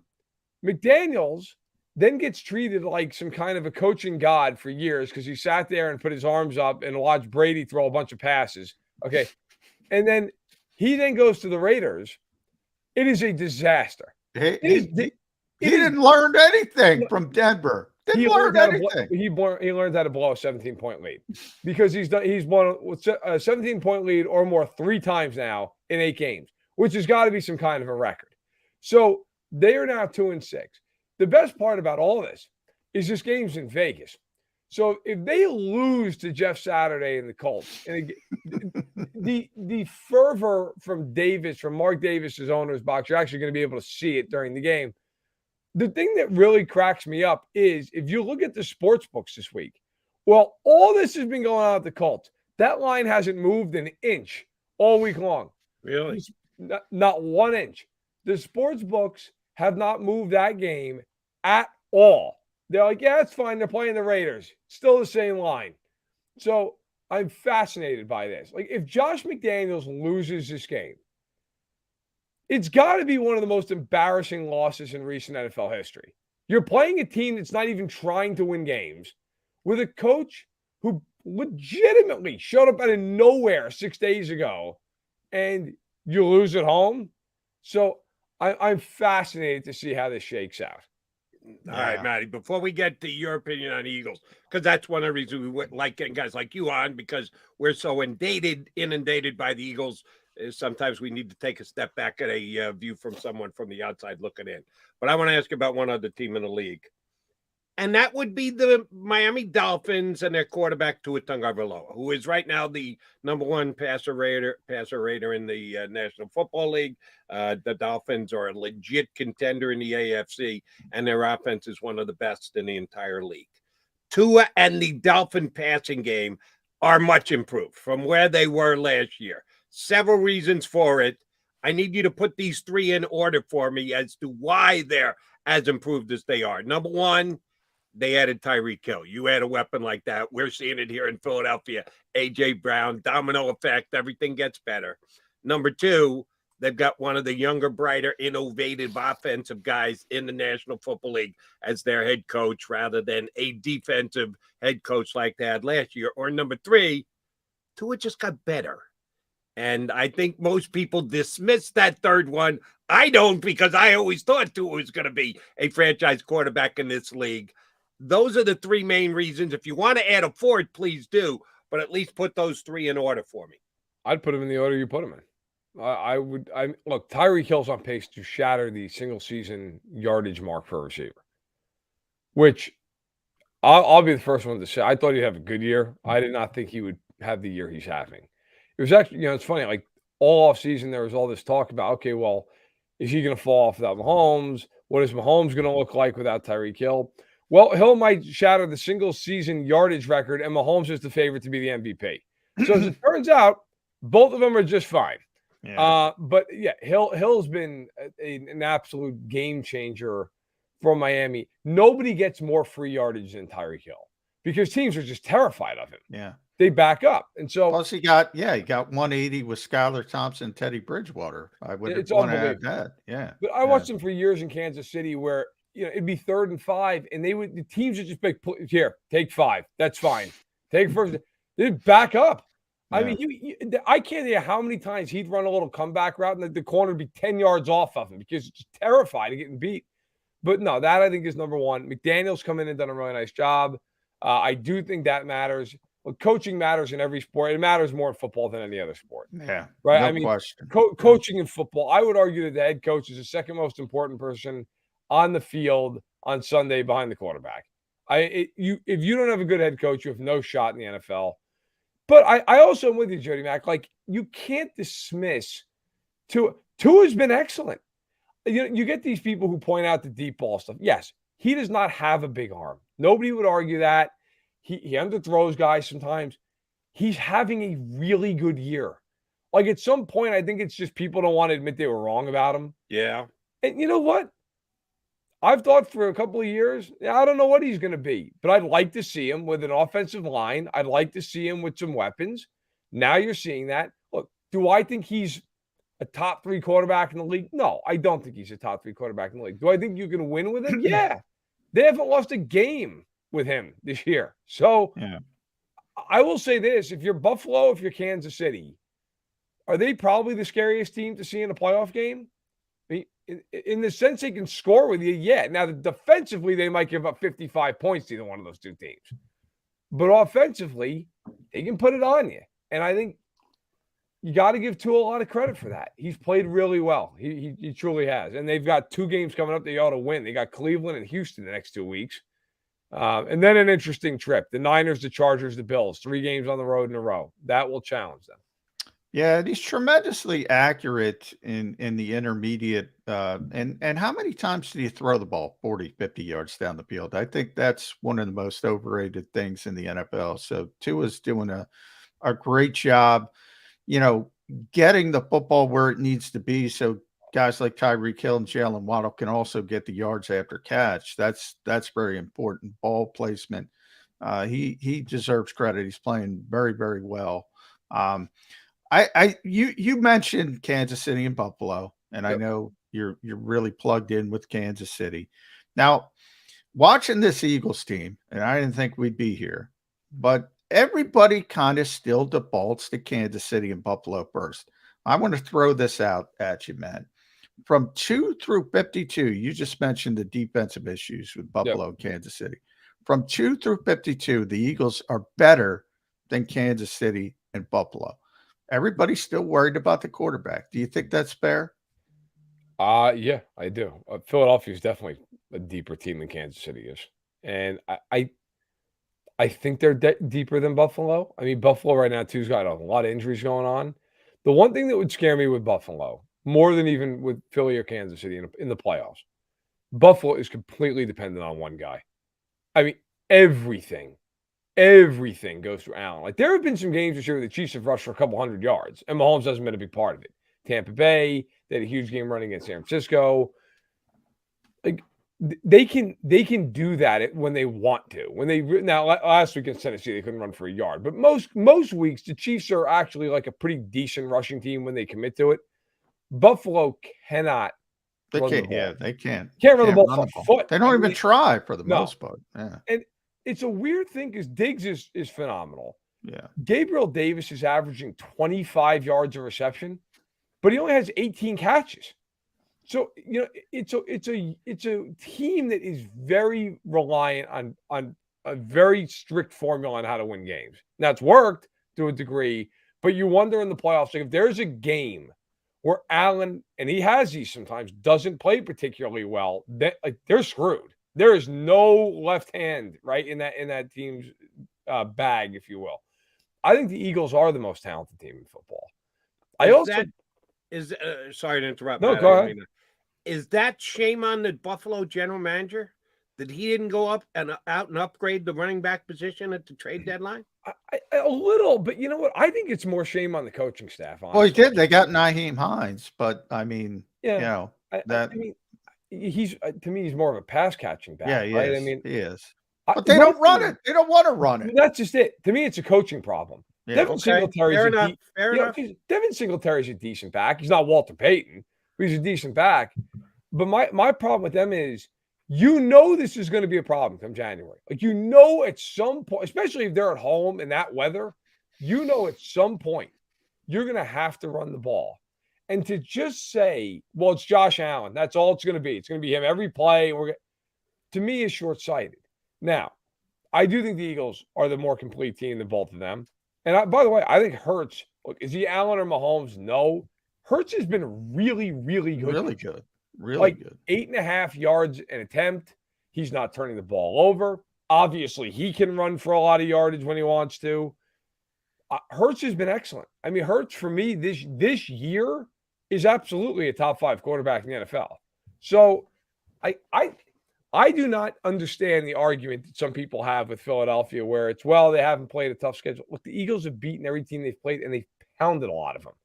So is that not what you're supposed to do when you play these teams that are so-so? You know, I mean, Buffalo lost to the Jets last week. The Chiefs lost to the Colts. Like, the Eagles haven't lost any of these types of teams. Yeah. So, you know, like, I think that the Eagles get the unfair rap because this current group is unproven. But to me, I don't know. I believe that the Eagles are the most well-rounded team in the NFL, and I think they could win 15 games. You're looking at their schedule. I don't think they'll go 17-0 because it's just so hard. Yeah. Like, it's just nobody goes undefeated, right? But I think they're gonna be a 1 seed. I think they're gonna have home field, and I think they're gonna be a favorite any game they play in the NFC. Who's going to be the second best team in the NFC? If we all acknowledge that the Eagles are the best team in the NFC, Johnny and I think they're the best team overall. Who's the second best team in the NFC when all is said and done? For me, it's between two teams, and it kind of just depends on the health of one of them. I think it's Dallas or San Francisco. I know San Francisco's 4-4, so it's kind of an odd thing to say in terms of their record. If I was Philly and you ranked like who I wouldn't want to see in a playoff game, they're probably number one because they are really talented. I mean, one thing about the 49ers is that team, they are a great defensive team when they're healthy. And offensively, you've got McCaffrey and Kittle and Samuel and Ayuk. They've got a lot of guys, and they're good up front. Now, of course, the flying the ointment's Garoppolo, right? Garoppolo is the guy you look at, okay, well, how's it going to shake? I find it incredible. I was looking at the NFC playoff picture. So there are, for all the quarterbacks who are currently in the playoffs right now in the NFC, there have been 7 quarterback wins, if you will, for those teams. 4 of them are from Garoppolo. So he's got more wins than the entire rest of the field in the playoffs, right? Now, of course, some of that's a function of Geno's never started a playoff game. Daniel Jones has never started a play, so on and so forth. Dak has 1 win. Cousins has 1 win. Garoppolo has 4 wins, right? I mean, Hurts obviously was in the playoffs last year, didn't get the victory, but this and Mariota had a win. Now that's changed. I should say that's changed because Brady now technically with the tiebreakers in there, but this was before Brady moved into the tiebreaker and the Falcons were winning the division. Right. That was it. Now, of course, Brady blows everybody out of the water. But I think it's the Niners or the Cowboys. The Cowboys defensively are going to keep themselves in games. I don't see. I know the Vikings are 7-1. I don't see the Vikings going in there and beating the Eagles. I just don't. I don't see them doing it. I don't see the Giants doing it. Seattle, I guess I'd give a puncher's chance just because, to be fair to them, they've really outperformed every expectation. But I really couldn't see it. I'd be shocked if Seattle went in and beat the Eagles. I'd give Dallas a shot. I'd give San Francisco a shot. I don't think anybody else is doing it. Yeah, and Joe, I'm with you with San Francisco. Jody knows that. I picked them to go to the Super Bowl to begin with. I think it's a tremendously talented team. Really good team. I thought, I love Kyle Shanahan as a coach, especially from a scheme standpoint, offensively, not necessarily from a game management standpoint, but I thought Trey Lance would be a little bit better than Jimmy Garoppolo, a little bit more explosion. And we all know Kyle didn't want to play Jimmy Garoppolo. He basically took the air out of the football on the way to the Super Bowl when they lost it to Kansas City because he didn't want Jimmy Garoppolo screwing it up. He doesn't want that particular quarterback, but Jimmy has proven he can game manage his way to victories. And I start looking at Christian McCaffrey, as you mentioned, added to Deebo Samuel, and he's one of the few coaches that can take advantage of that. That is the one team I'd look at and say, boy, if they get going, they're going to be a real difficult out in the playoffs, besides the Eagles. But I think the Eagles are the better team overall. I think right now the Eagles are, to me, when you look at Philly, the one thing I would say about it, and I don't think you can say about any team in football other than the Eagles, what is their glaring weakness? What is the tackling? They don't tackle well. I mean, maybe the backers, aren't overwhelming, but I don't think it's a glaring weakness. I don't think it's with Kansas City, their 4-man pass rush stinks. Now they're great when they blitz. When they blitz, they're really good at that, and that's not surprising. Spagnuolo is a disciple of Jim Johnson. He's probably the most creative blitzer in the NFL, along with Martindale. They get home relentlessly when they blitz, but they have to blitz. Buffalo, no run game to speak of. That is their kryptonite, I think, in a lot of ways. There's nothing about the Eagles, they have great corners. They can get a pass rush. I think the most underrated thing about the Eagles nationally is how good their offensive line is. Their offensive line is great. It's been great for years. Hurts has taken the next step. He's a really good quarterback. You've got 3 weapons that you really believe in. I mean, maybe that's the concern if there's the depth of weaponry on the outside. Maybe somebody got hurt or something, unfortunately. Maybe that, but you could say it about any team, right? Yeah. I mean, injuries are always the great. Right. I mean, you could say it about any team. If the Chiefs lose Kelsey or Smith-Schuster, they're in trouble. If the Bills lose Davis or Dick, so I think probably the biggest thing, and this is just something they're going to get, but I don't worry about this for them, is just the experience in the playoffs of just going through and winning. But in the NFC, who the hell is going to beat you with experience? I mean, maybe the Niners, right? They would be the team. You go, okay, they have a lot of experience. Everybody else, the Eagles have more experience than half these teams just because they were in one playoff game. That's true. So, I mean, I buy the Eagles. I think the Eagles are going to be the team that ends up coming out of the NFC. And by the way, for the record, I don't know that I think they're better than Buffalo or Kansas City, but I don't think they're worse either. I just think if they play each other, it would be a really, really good game. I I'm not one of these people who's like, oh, it'd be a touchdown underdog. I don't think that at all. I think the Eagles would be, I don't know, a pick 'em against one of those two teams. Right. Could be a toss-up on a neutral Super And Bowl. I think if you're Philly, you take that, right? All right. I got to get you on the record for this because I threw this out here earlier on the show. 9 games at either 1 or 4 o'clock this weekend on Sunday. 1 game with both teams having winning records. 1 out of 9 games. There's only 1 game where you got 2 winning teams playing each other. That's the Vikings and the Bills. Right. But you're going to be drawn off that game by the car wreck that is the Colts and the Raiders. Come on, Verderame. You got the remote control in your hand. Are you watching more Bills Vikings or Colts Raiders on Sunday? So I think that the Colts Raiders game is just it's just fascinating. But you know what, Matt? It might be Case Keenum for Buffalo. So I know. I think it probably will be. Yeah. It probably will be Case Keenum. And also, if I'm now, so it is amazing. Like, you bring up the point, and it is true. You look at the games this week, and I feel like we say this every week right now. I feel like every week we say this because of how bad a lot of these teams in the NFL are. And by the way, Jody, to your point, we are blessed with the fact that one of those games is a 1 o'clock kick and the other one's a 4 o'clock kick. Oh, that Colts are at 4. That's right. You said the Raiders. All right. So you watch both. Every snap of both games. Just have it ready to go when the early game ends. We're saved. But I wrote about this a couple weeks ago, and it is true. I cannot remember a year where there is a dearth of good teams in the NFL like there are this year. I mean, I feel like we've been talking about it, but there are 3 teams in my mind that are really good teams. Philly, Buffalo, Kansas City. You get past that.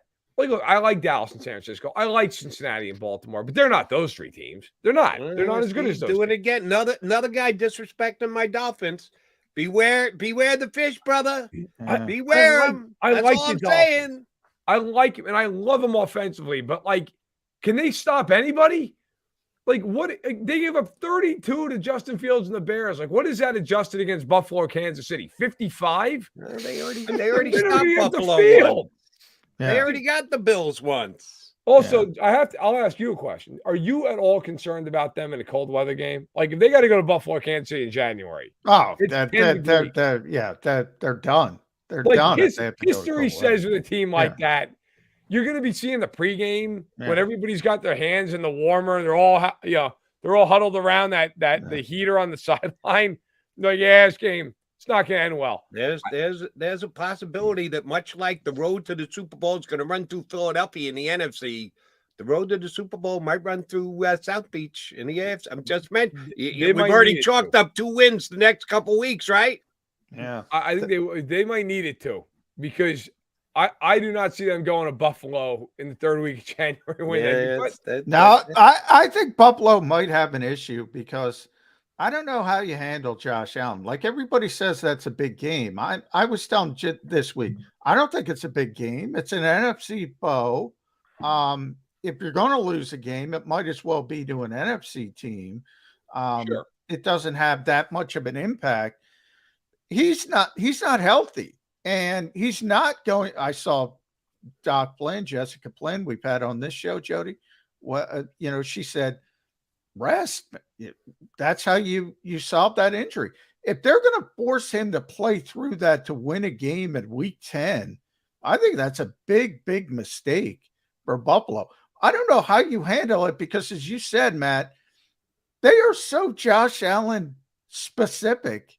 Yeah. They need him every play of every game to win. He's so important to their particular team. Now, every quarterback is, but it's amped up, as you explained.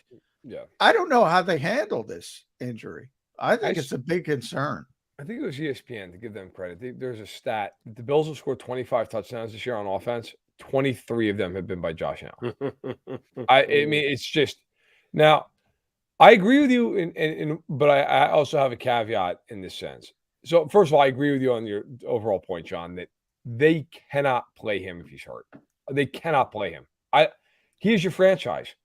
You cannot risk that he gets hurt worse and now he's out for the year or something like that. You need to do right by Josh Allen. Even if Josh Allen is trying to play, and that doesn't matter. He's going to want to play. Right. It doesn't matter. You need to take that decision out of his hands. Protect him from himself. Yes. Hey, half an hour flew right by. That's how good Matt Verderame is. We look up. Oh, shoot, he's been on for a half an hour. Yeah, sorry, I went too long. Yeah. We appreciate the half an hour you gave us today, Matt. We appreciate it. Whenever you come on, make sure you check out his podcast, Stacking the Box, and read him on fansided.com. MV, a pleasure, brother. Appreciate it. Hey, Thanks, you. Matt. Take care, guys. Matt Verderame, Fansided, here with us on Birds 365. I went too far, Jody. I apologize. We both did, but you don't even realize. I look at the clock. Oh, shoot, we got to get out. We've been on with Verderame for half an hour. He's that good. All right, quickie timeout, come back. Mac and Mac going to put a bow on this show. Go to get your game on. Go for the beers. Go for the cheers. Go for the hit and the hits. Go for the stakes and the stakes. Go to get your parlay on.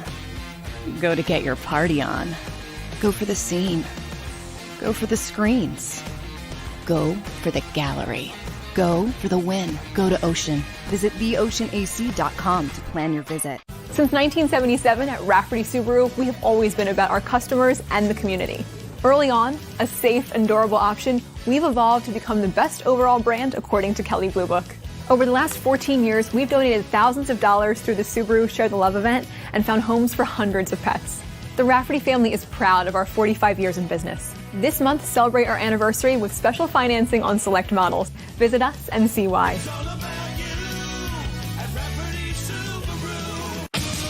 The greatest fans on earth. It's a bold statement, but would you expect anything less from Philadelphia? 58 years of heartache creates a toughness, a grit, a resolve not found in most. Sure, our prayers were answered, but now that we've had a taste, we're looking for more. Pondley Hockey, official partner of the Philadelphia Eagles.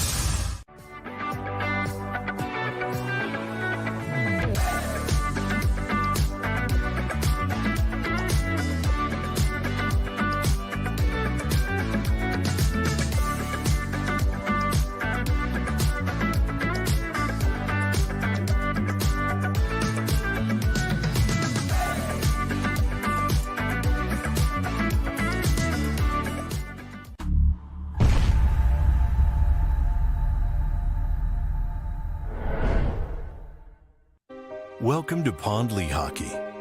We've helped over 100,000 injured and disabled workers obtain benefits, as well as some of the biggest settlements in the state. If you've been injured at work, give Pondley Hockey a call.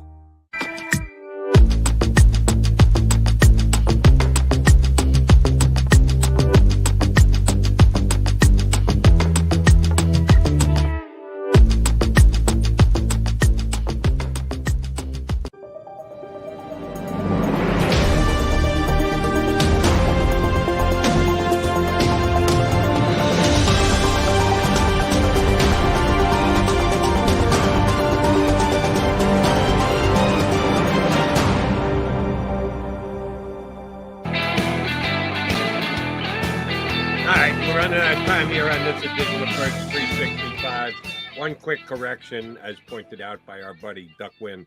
I think I called the Dolphins the fish, which they're not fish. They're aquatic mammals. Yeah, but everybody calls, that's one of their nicknames, the fish, even though you're correct, it's a mammal, but they're known as the fish. And So by the way, they're all humans.